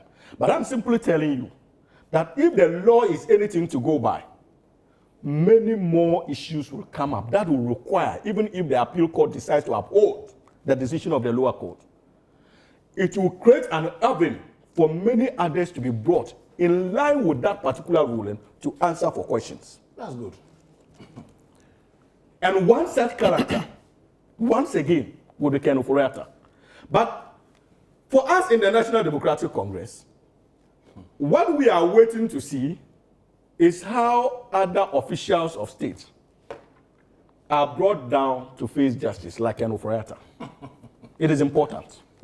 Because Sedina is in town. This point when you can try the man is absent. Right. But I've just told you that the special prosecutor has started processes. And you can do the case tracker. But Umaru, in the fullness of time, I'm sure we'll understand the Sedina debacle more clearly. But as for presidential pardon, I don't see it happening. And many sound-minded Ghanaians will rise against it. You don't want it to happen? I don't. I don't see it So happening. if it happens, you call out the president? No, it is within the legal remit of the land. But knowing President Mahama, I am not sure. You are so confident. Are you sure? Not even on his last day in office. Do you know the relationship between President Mahama and Honorable Abu Gapedi? But he washed his hands off. He allowed the legal processes to take full, was in his due course. By the time Mahama is leaving... When we are talking of presidential pardons, when President Kufuor influenced the judiciary to jail Chachi Chukata, didn't he give presidential pardon? No, but you see When you say... when you vicious allegations. You are a lawyer, you are an officer of the law. And Alhaji. You can't say... It is not just an allegation, it is an opinion I hold and I believe it. Okay, so you are Especially when the president takes an opinion. active decision in empaneling the Supreme Court to overturn a decision that was not favorable to him. But That is my opinion. I think that there was numerical issue with the internationally. the Supreme What are you Court. talking In terms of his conduct was flagged internationally. What are you talking about? Let me bring in Dr. Oh, no, let me land, please. You allow the two of them to interject. Why you want to take the whole time? No, but because you are interjecting. Nobody was. Please to me. 1 minute. Yes. So you see, but let us understand that this discussion is rooted in our quest for accountability, regardless of our Selective political position. accountability. Umaru, we may all have our preferences. Seated in this chair, it is discomforting that Sedina Tamakloe would have to go to jail, especially as a member of the National Democratic Congress. Naturally, my sympathies and expectations will be that he shouldn't be taken to jail. But the courts have ruled otherwise, saying that she needs to go. Whether I am happy with the decision or not, I need to respect it. I just hope and pray that when we have judgments beginning to come down or being handed down from the judiciary, the posture of the NDC in relation to Sedina Tamakloe, same posture will be exhibited by the NPP when they have their people also facing the gavel of the judiciary. Because this is important. You raise concern about the issue of politicization when it comes to the two political parties. And the need for us to stop it. And understand that when it comes to issues of accountability, look, when we engage in corruption and hospitals are not running, when we engage in corruption and our roads are bad, when we engage in corruption and Accra and other major cities are flooded and Ghanaians are suffering, we must know that it is the cause of our failure that bears many of these unfortunate experiences that people have to endure. So the time has come for us to have a point of convergence, especially when it comes to issues of accountability. Regardless of who you are and your political persuasion, we must all understand that safeguarding democracy is ensuring accountability. All right. Thank you, Hamza. Let me hear Dr. Richum. Doc. You know, Hamza, I think the way he started, but I agree with him the way he's landed. But you see, when we were discussing the issue, you raised the issue about UP party, we cannot also extricate ourselves from the ongoing. And interestingly, you know that in 2006, Honorable Alanchemate established Maslow. And he set up Maslow? Yes, he set up as Maslow. Minister for Trade. As Minister for Trade. That's, he established it to close the financial gap. You know, one of the things that the micro and small businesses are suffering from includes access to credit, affordable credit and cheap credit. So he established Maslow to fill in the financial gap, to help also empower entrepreneurs and promote financial inclusion. So I become sad when I read that over 70 charges were filed against the former chief executive. And I think that my excitement is that she's been taken through a due process and convicted and tried to play some gymnastics, but the diplomatic relations between the two countries have yielded positive results. Now, the most important thing we have to see is to ensure proper accountability. And what do I mean by that? That at the moment, we all, including my brother from NDC, can only give us a generic narration of the fact that Felix said the police and the prisons, he took her from the airport. But we don't know where she is. I think it's important to establish that Ghanaians would like to know what But he said that if you want to know, you go and find out. Is that the answer? How do we That's find out? the answer he gave. Well, but his answer is incompetent. No, if you want As to far know, as I'm incompetent. concerned. If you want to know. He is in a position to tell us exactly because he can You place say a you call. don't know. The government You has can told you place where a she call. is, and you are still saying The you know government where she didn't say that. The government is she? said, according to you, and in fact I also She's in saw the it on house. social media, that she was handed over to police and prison authorities. Yes. So have you But gone that to them doesn't and mean you've that not been given the information? I haven't. But I'm saying that why should you put that burden on an ordinary citizen like me? Well, Or the somebody ordinary citizen living that is in curious. Atebubu or in my village or But, in my... Dr. Duchum, the ordinary citizen the is curious. National Communication No, but that Authority. burden shouldn't be... The Those ordinary who were citizen- convicted, where are they? In prison. Where did they send? Where? Did you see various them in prisons. prison? Of course, some of them we saw car taking them from... No, you saw, they but should- did you see them in the prisons? Inside the prison? Yes. Of course, we saw Agrada inside the prison. No, I'm I not can talking say about. that. I'm talking about former government but- appointees But that were that is appointed. easy to establish. The point I'm I'm asking making you a is that we simple see... question. When Chikata was in prison, we- we also Chikata leading prisons So and church services. you in landed prison. on a very positive point. I've asked you a simple question. You landed on a very positive point that we should depoliticize some of the fight against corruption. And we can achieve that by not being hypocritical. We can achieve that if we are fair to the fact. So you want Because government see, to put cameras on him, entering I'm the saying prison? that government should communicate to Umaru us and Co will so that we criticize know. us around But this see, thing. Umaru, But what do you want to see, very Dr. soon What do you want to see? you become a lawyer. Yeah, but what do you want to And see? I know the tedious work judges put in trials, and even the lawyers also. And we shouldn't No, Doc, don't we shouldn't do it. If she was to politicize be taken to court, cases. there's no way you wouldn't have seen to videos weaken of her being taken to weaken court. institutions. Don't do this. Let me just Why get it. I think doing I asked Sly the same question. Don't I want to do ask this, you. please. So what do you want to see to convince you? See, it's very straightforward matter I'm asking for. That government should communicate to us that how many prisons do we have in the country? Plenty. Yes, exactly. So see, you cannot put a burden on me to go and ask before. So tell us that she's in this fed jail with that. or in this Of jail. course, So that anyone who wants to see and I you don't not- disagree. government should not even I disclose don't that disagree. Why? How can it be security matter? Because the prisons are Why should it Well, be well, security? prisons are highly Disclosing to people, secure. this person is in this prison, this person. Why? But this is a Why? special case. But that's You know, it's a normal. special case. But- And in but fact, that's normal. Sweeney, if you are fair, No, why? if you are fair, this will even enhance the But there are government's sometimes when position judgments in mention the that fight the person is against going corruption. to medium, and so one medium security prison, or judgments don't mention that. No, I hardly see judgments Okay, mentioned. that's fine. I hardly. Dr. Duchum, Yes. are you done? I'm not. You're I not. wanted you to ask me some of the questions that, but you see, if you want me to conclude, No, I'm my saying- reason. So I think I'm having a difficulty understanding. Maybe you want the Attorney General to come and say that we received this person on this day, we took her to this court, they did the processing, cameras. and she has been taken to prison. Maybe that's something that we It could is all not want to do. maybe. You see, this AG, I think, started on a note of public engagement. Yes. And some of the cases were even cited by my brother here. So I don't think there is any difficulty to with do the that. AG or his assigned officer in telling us exactly what the process will be. You see, I say so because if you are being trained as a lawyer, and there are so many cases that we hear in the media.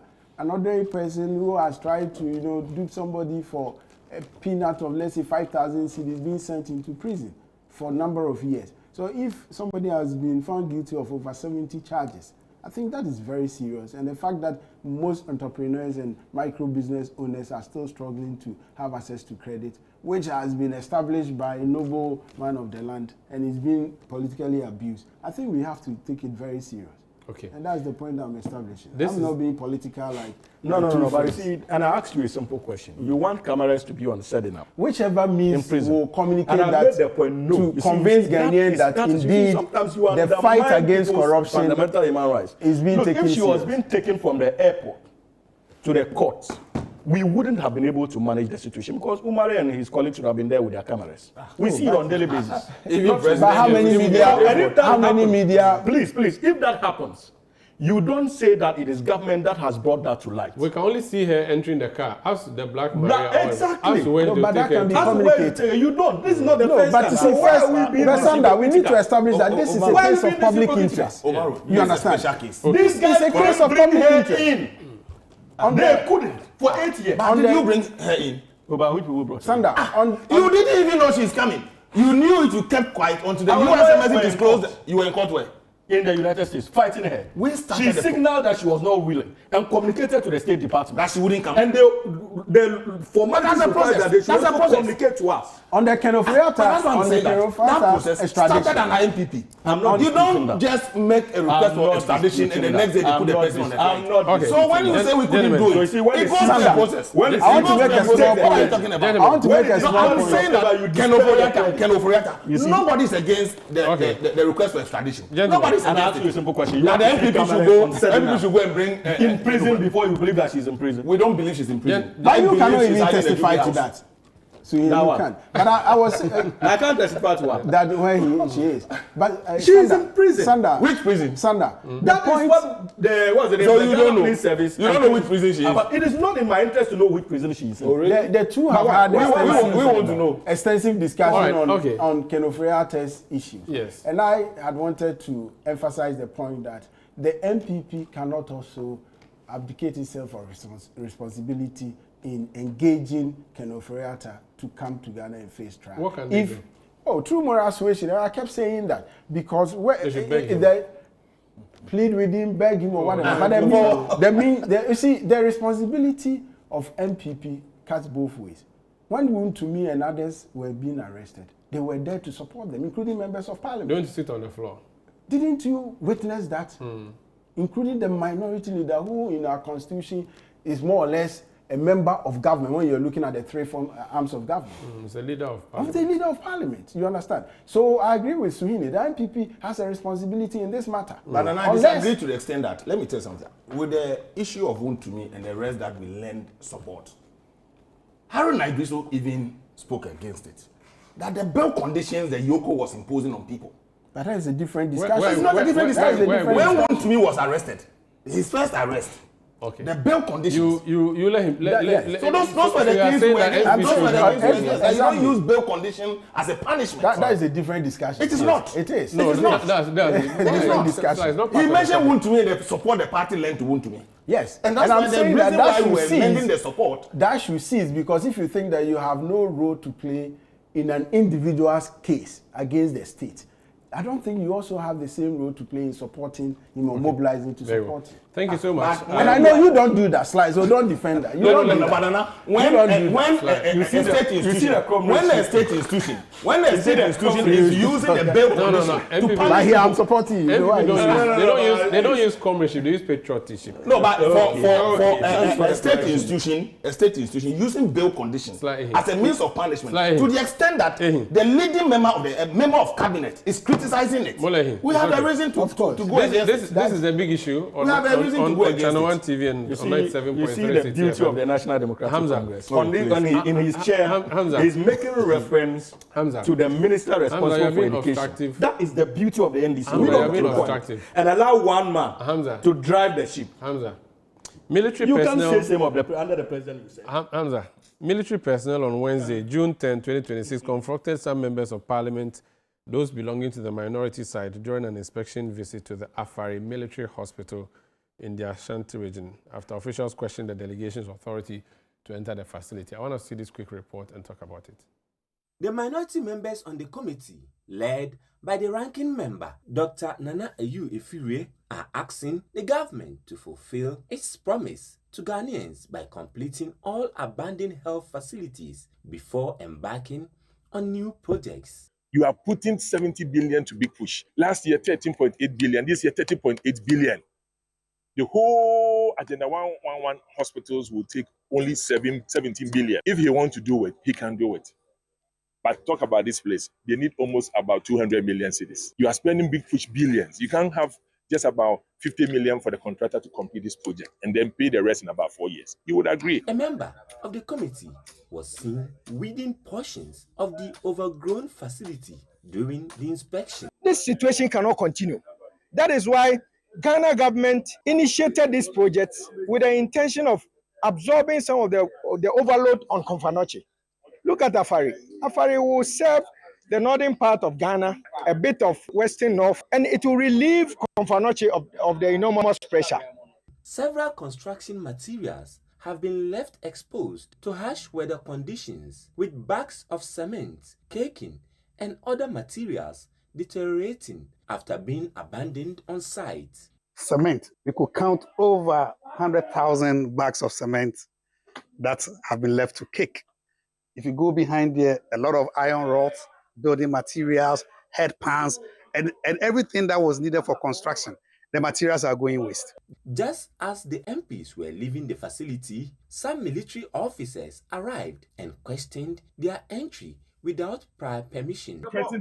So who gave you the authority to enter? At the end of the day, I'm working for you. You're not working for anybody. You're not working for anybody. The MPs here, we are not working for anybody. You ask permission for anybody. When NDC was coming and they go to sites, did they ask permission? Why? Did you see us stopping them?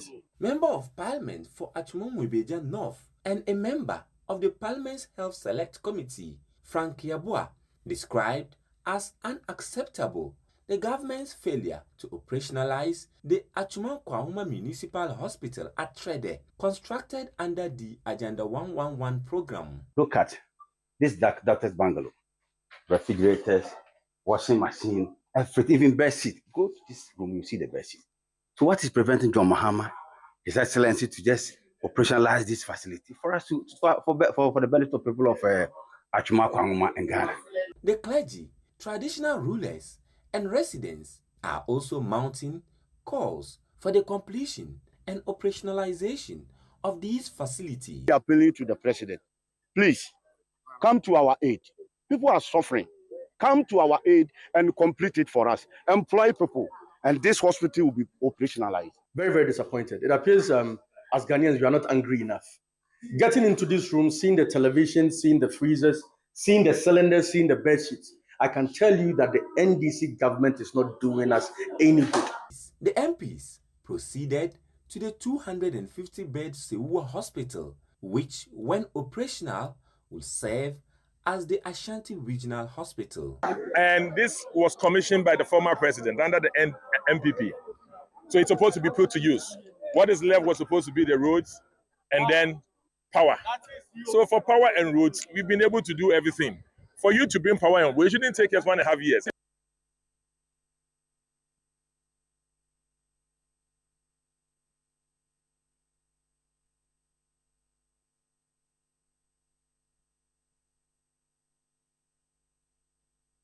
Well, so that's what happened at the Afari Military Hospital.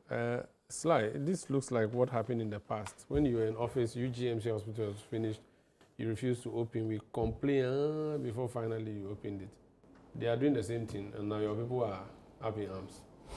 Well, I think that there is only one reason. I think this came on the back of the suspension of the Komfanoche CEO as a result of overcrowding at the facility.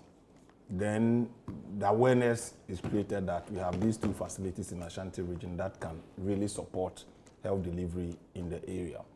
We are also tracking the government-owned expenditure in the health sector so far, and then other sectors of the economy. And we think that, look, the commentary from the members of parliament, I sent something to you. If you had played it, you would have thought that Metan Kando is... I don't want you to be my producer. Yes, but I want you to take a look at it. But the essence... Tell me what it is. No, just as they advocated, unfortunately, he's the health minister today, that apart from if government don't even have money, the materials on site should be used to continue. And the same thing they are saying today, that if you go to Afari Hospital and the Sewua Hospital, there are equipment, materials there that they can install to even open the place for public use. It's the same advocacy we all heard about the UGMC. And since it's been opened and the phase 2 commission, it's been very useful to all of us as a country. So I think that we must not take it that it's MPP who is making the advocacy. But most importantly, look at what is happening in Kumasi. The Confanoche Teaching Hospital, the population, we all know, to the extent that the CEO had to close it down for 24 hours, and he has suffered the consequences of that decision. So the plea is that if government is funding Aboboya for ambulance, there's so much money. We are doing free primary health care. We are doing some other things. All the minority is saying that all these monies you are putting in these places, now people are not even patronizing the free primary health care and things like that. You can channel it to open up this facility. It's a good advice and a good counsel. What happened about this whole thing is about stopping the minority from accessing the place. And I just want to make a point that in previous regime, the health minister today and his colleagues were traveling to all the facilities and bringing the attention to the issues to public attention and government for that matter. So there's nothing wrong. It's the same advocacy, just that the tables have turned. There's exact commentary the minority members of parliament are making today. The same commentary the NDC led by Mr. Kando made in essence. So we should find wisdom and try to open up these facilities for the good of the people. The most important thing is that when you go to these facilities, they will not ask for your political card or your political affiliation before you are attended to. All of us, anybody can end up at that facility one way or the other. So I don't think that we should belabor the point. But is it the case that the hospital is completed? How long ago since it was completed, or is it yet to be completed? In fact, from entire candor, even when they were in opposition, believe that they could open the facility for public use.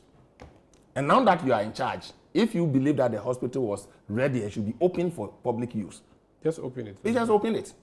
Assuming the MPP did not do it, now you had the power for 18 months. It's enough for you to open it because you believed when you were in opposition that the facility was ready to be open for public use. So that's the point we are trying to make. So for me, I think that government, there may be some operational expenses government may have to do. If the money is not available, government should speak to it, that we don't have the money. I heard Mr. Kando saying that around the country, there are a lot of vacancies that they need to fill, but they don't have funding. And it's to the extent that he said they needed about 6 billion Ghana cedi to be able to fill the vacancies around. So I'm sure they are being cautious not to add another facility to put further burden on government to fund operations of that particular facility. But the facility. issue of entering the place, there was a standoff there. Should we just allow people to be entering places like this, or because it's a military place and you are seeing the military man in the background there, is it that they don't have the authority to enter? Well, so it's the same yardstick. The current regime and his minority members of parliament, then the committee had visited Afari and Sewua Hospital many occasions without hitches. Because once you can identify them and they come, you can identify. Ideally, ordinarily, they should sought permission to go there. But of course, they will not grant them the permission to visit the facility. But when you had visited without any issue, I don't think you should prevent them. What did they go there to do? Just to see with the cameras and all that. It helps all of us. It helps even the Minister for Advocacy for the Ministry of Finance to release the necessary funding for us to be able to open it. So in governance, lobbying, advocacy is all part of the process.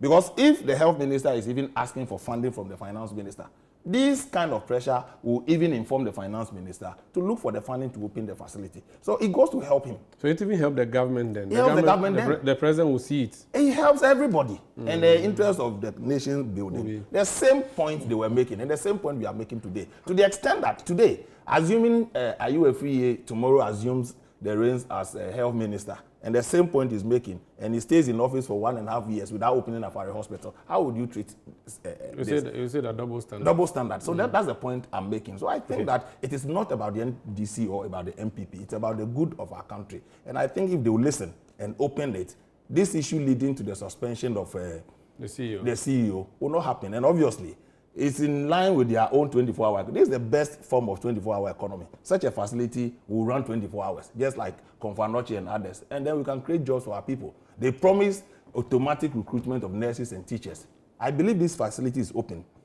More than 1,000 health professionals will be recruited in that field. But I believe that is a lack of funding, just as the minister has said. But it will help the minister, it will help all of us, for the finance minister to look for the money and invest where necessary. Because the chiefs, I'm told that the Menshia and chiefs in Ashanti region are also taking a tour to the place. It's part of the advocacy. It's part of the advocacy. You remember the chief of Aflao about the E-Block school, about Nana Akufo-Addo. After that incident, we completed the facility and had kids going to school there. So it is not every advocacy that will see it in a bad light. Okay. It's not, and we shouldn't politicize it to that extent. Hamza, this is actually helpful for the government, so that the government, if he had forgotten, Umaru, will know that. In principle, the NDC government is not against advocacy, especially when it comes to an important sector like health. We welcome any form of advocacy, but it does not mean that the NDC government will also keep quiet when the advocacy is one rooted in hypocrisy. It is one rooted in their quest to get political expediency into the discussion of opening health infrastructure in the country. And I say so because, you see, I'm not sure that the NDC would have had any problem, even if they were Ashanti chiefs or assemblymen who made those calls. The issue is those making the calls and the hypocrisy and that selective amnesia that they are manifesting. That is the issue. Look, maybe people have forgotten the history of these hospitals. The discussions around these hospitals, I think they were 9 in number, started in 2008 under His Excellency President John Ajikun Kufuor, when he got Interrogates the Invest, that Egyptian construction firm, that promised that they were bringing in excess of about $590 million to invest in about 9 hospitals. Salga was part. The Salga Hospital was part, and Dodo and the likes. Umaru, they couldn't eventually bring in the needed funding for the project. If the NDC government was a reckless one, that would have been the end of that agreement.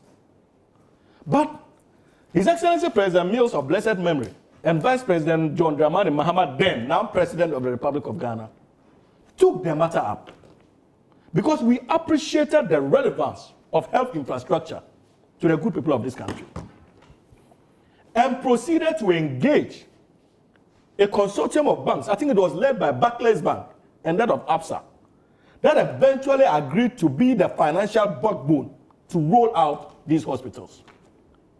In 2014, under His Excellency President John Dramani Mahama as president, we commenced work in 2014 in the case of, I think, Sewua, and in the case of Afari 2015. And when the contractor arrangements were made, Sewua was due to be completed, I think, in 2017. That of Afari was meant to be completed in 2018. So if you look at the report of Interrogates itself, by 2016, at the time President Mahama had left office, the structural work of Sewua was about 80 to 90% complete. These guys, who all of a sudden today pretend to love Ashanti region more than any other person under the earth, frustrated Interrogates the Invest. Hey. You frustrated them. What's the frustration? Even in terms of subcontracts under it. You created confusion, abrogated most of them. And that led to a tussle between the government of the day and that of Interrogates the Invest. And for 8 good years in power, those of you who claim all of a sudden to feel for the people of Ashanti, failed 8 good years to complete a project that was scheduled to complete in 2017 and 2018. And this government has come into office in less than 2 years. You have had the country to go there and now call it on government. It's serious. But it looks on the face But you of had it 8 years when President Kufuor started this hospital. on You the had face 8 of it years. that the hospital is ready. Why don't you just open it, let's start using it? I think that's... Listen, no, it's not ready. I'll get there. If you are patient with me, you will see the way where I'm going.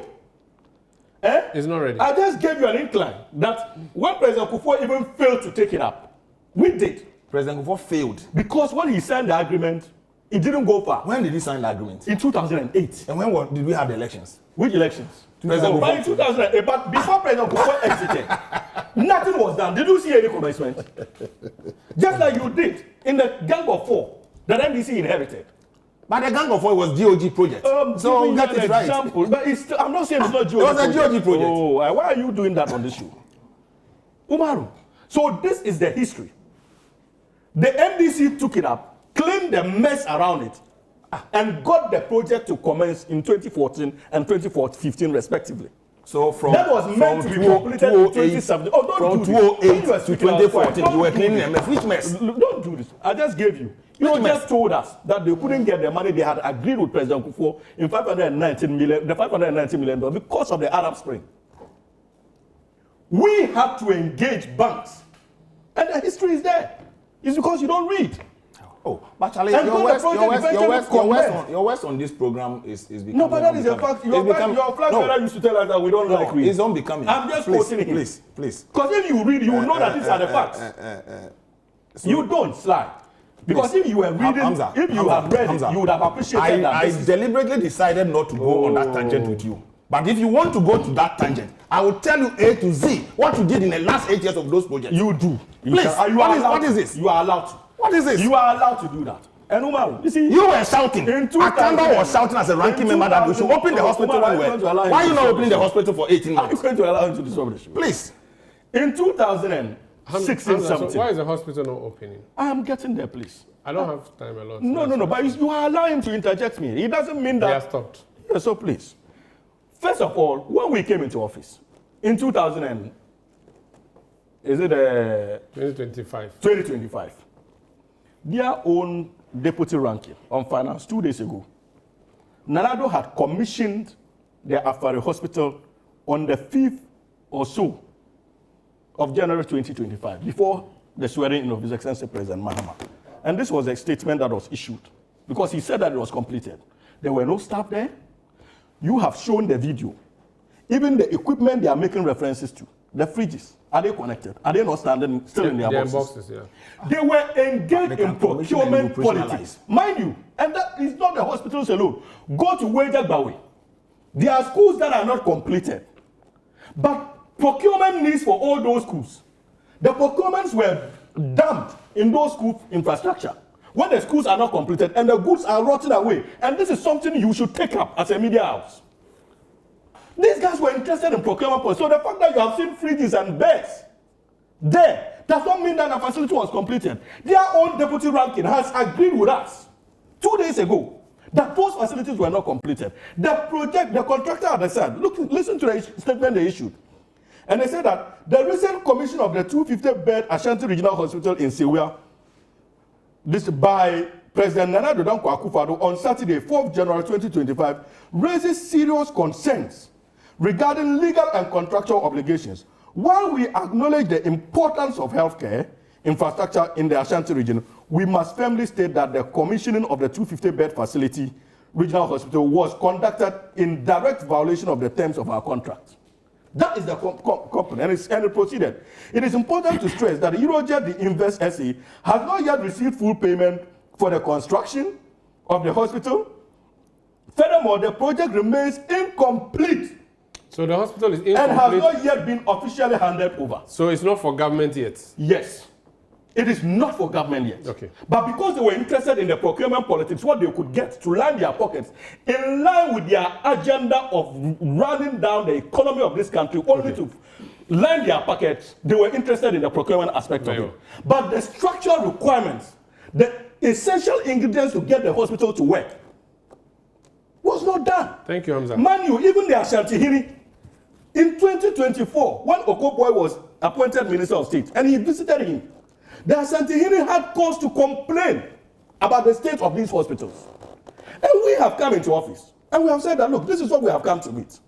But unfortunately, because of the economic situation we inherited, and because of the financial challenges, there was the need for us to clean the mess first before we even start rolling out some key expenditures. All right. Thank you, Hamza. Remember in 2023, they issued a statement, the Minister of Finance, I have a statement, of stopping some 11 key hospitals, funding to 11 key hospitals because of our economic challenges that they subjected the good people of this country to. 11 hospitals that the NDC comments. I can mention the hospitals. Let's leave it. They suspended it because of funding. And you expect, after inheriting such a mess, trying to clean it up and get the economy to work so that we can respond to this legitimate demands of the Ashanti people. You keep saying the mess. What is the mess? All right. But I'm just Let's giving you an leave it example of there. the mess. What is the mess? You keep saying mess. I'll come back. So this is. I'm just giving you the mess. You This is go a your big procurement issue politics. on 97.3 CTFN on Channel 1 television. I'll return with more, please. You're welcome back. This is a big issue on 97.3 CTFM and on Channel 1 television. Messages that you've been sending through.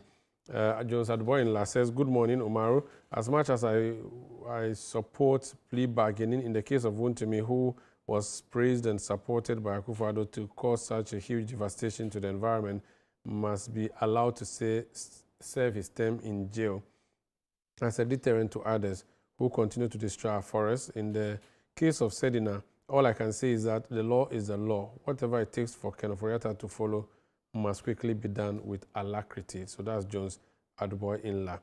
This one from, okay, it says, good morning, Sanda. I'm surprised to hear Sly Tete saying we should detach Wontumi's case, a high-class MPP man from MPP, but he still went ahead to indicate NDC government is witch-hunting members of MPP. Why?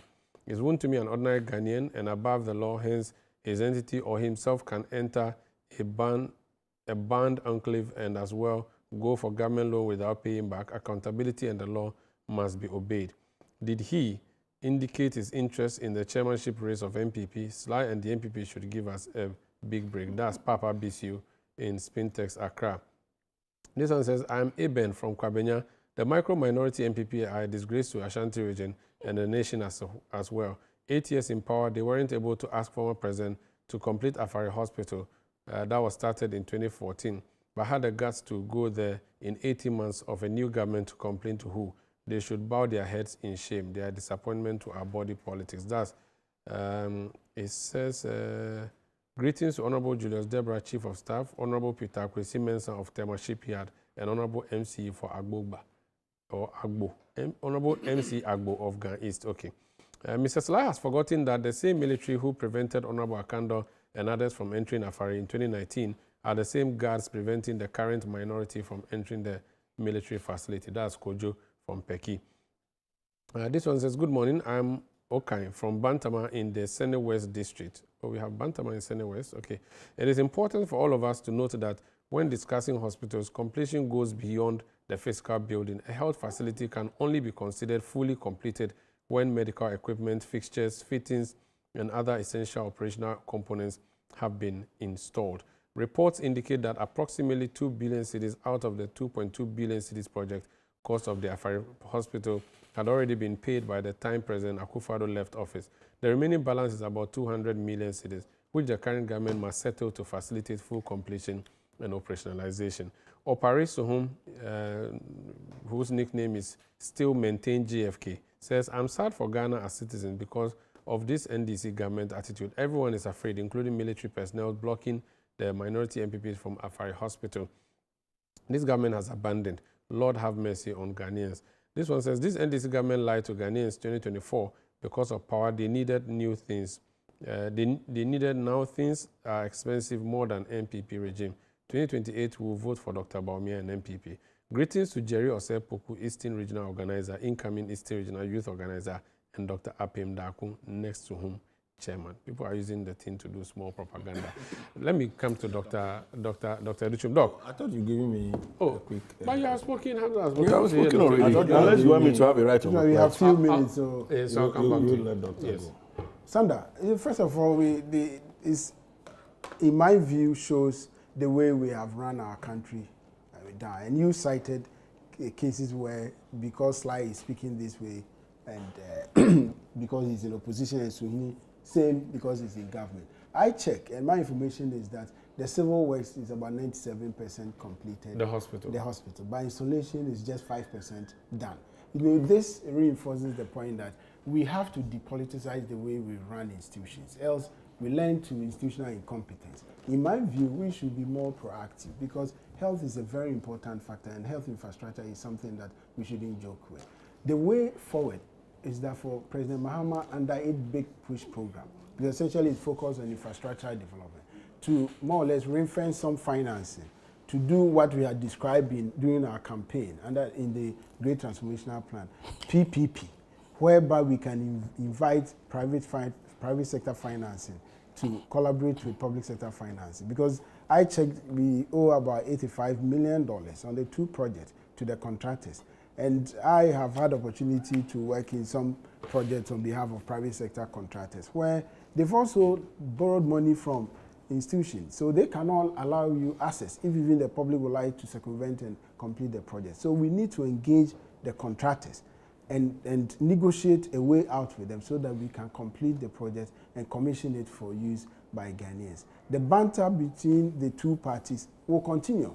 The only way out is for President Mahama to show leadership.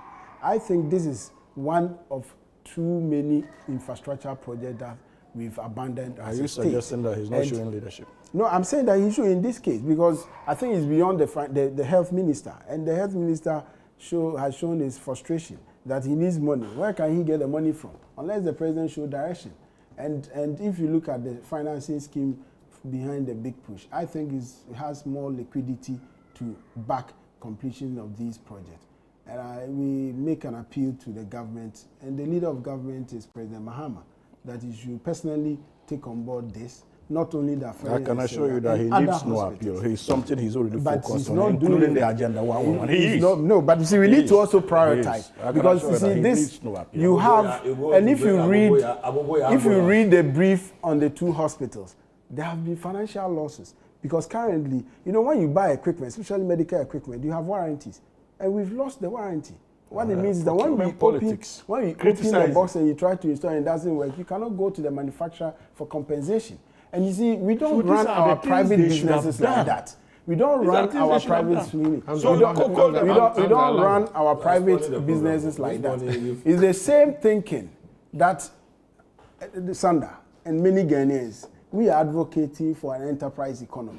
When you believe in an enterprise economy, you run the public affairs as if you are running a private sector organization, which means high competency, high productivity, and results-oriented. I think we are not results-oriented as a country. We just start things and we just want to see the buildings up, but we don't see its operationalization. We need to go, but there's something I want you all to comment on before we leave. So the situation at the CAF, where the health minister announced the suspension of the CEO and the doctors went on strike. They've called off that strike now, but whose side are you on, the doctors and the CEO or the minister?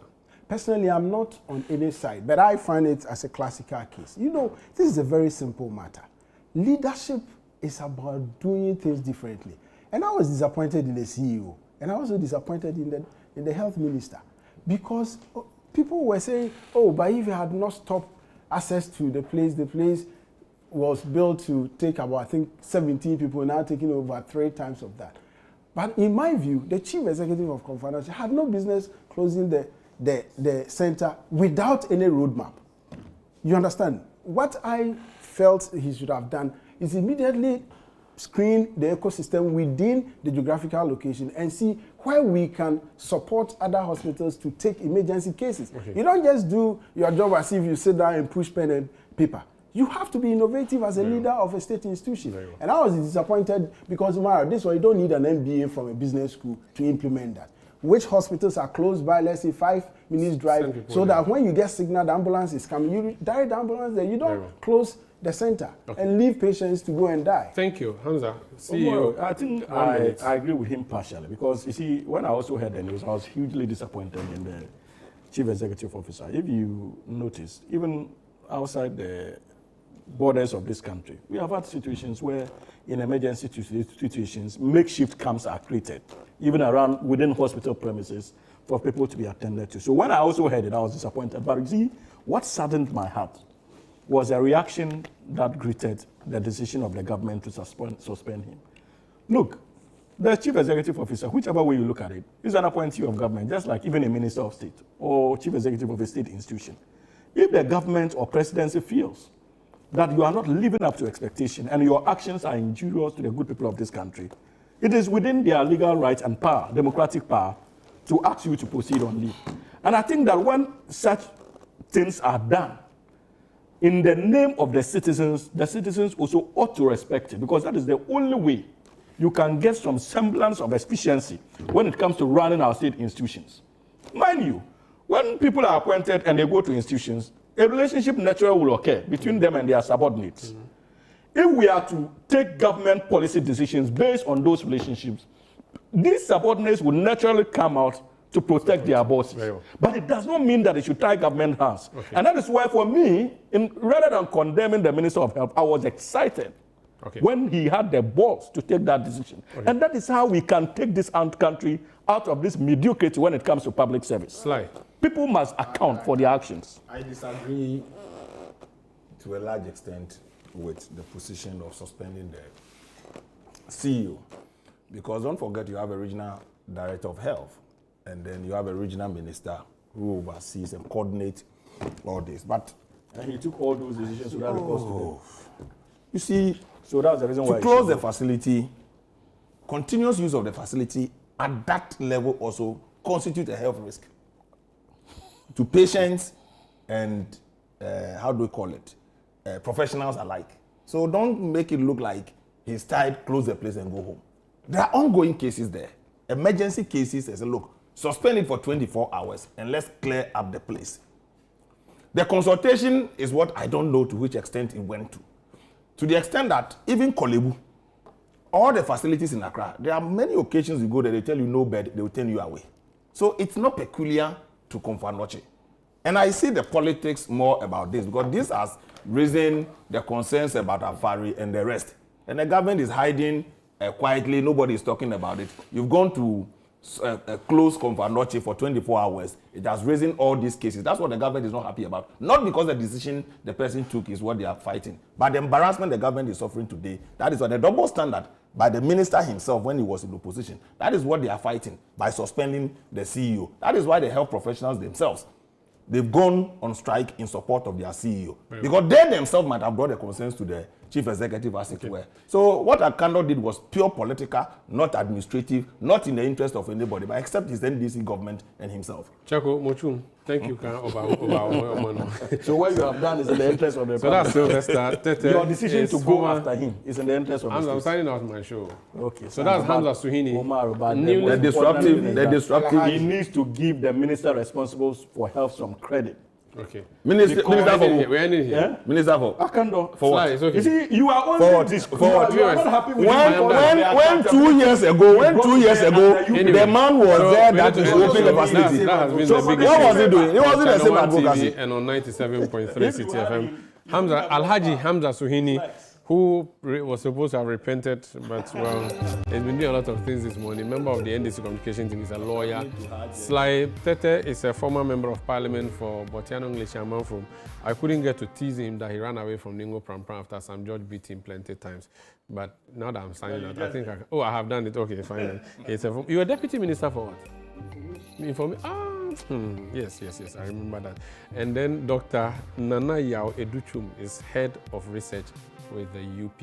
I am Umaru Sanda Amadu. We'll be back next week, Saturday, with a big issue. Thank you. Stay with us.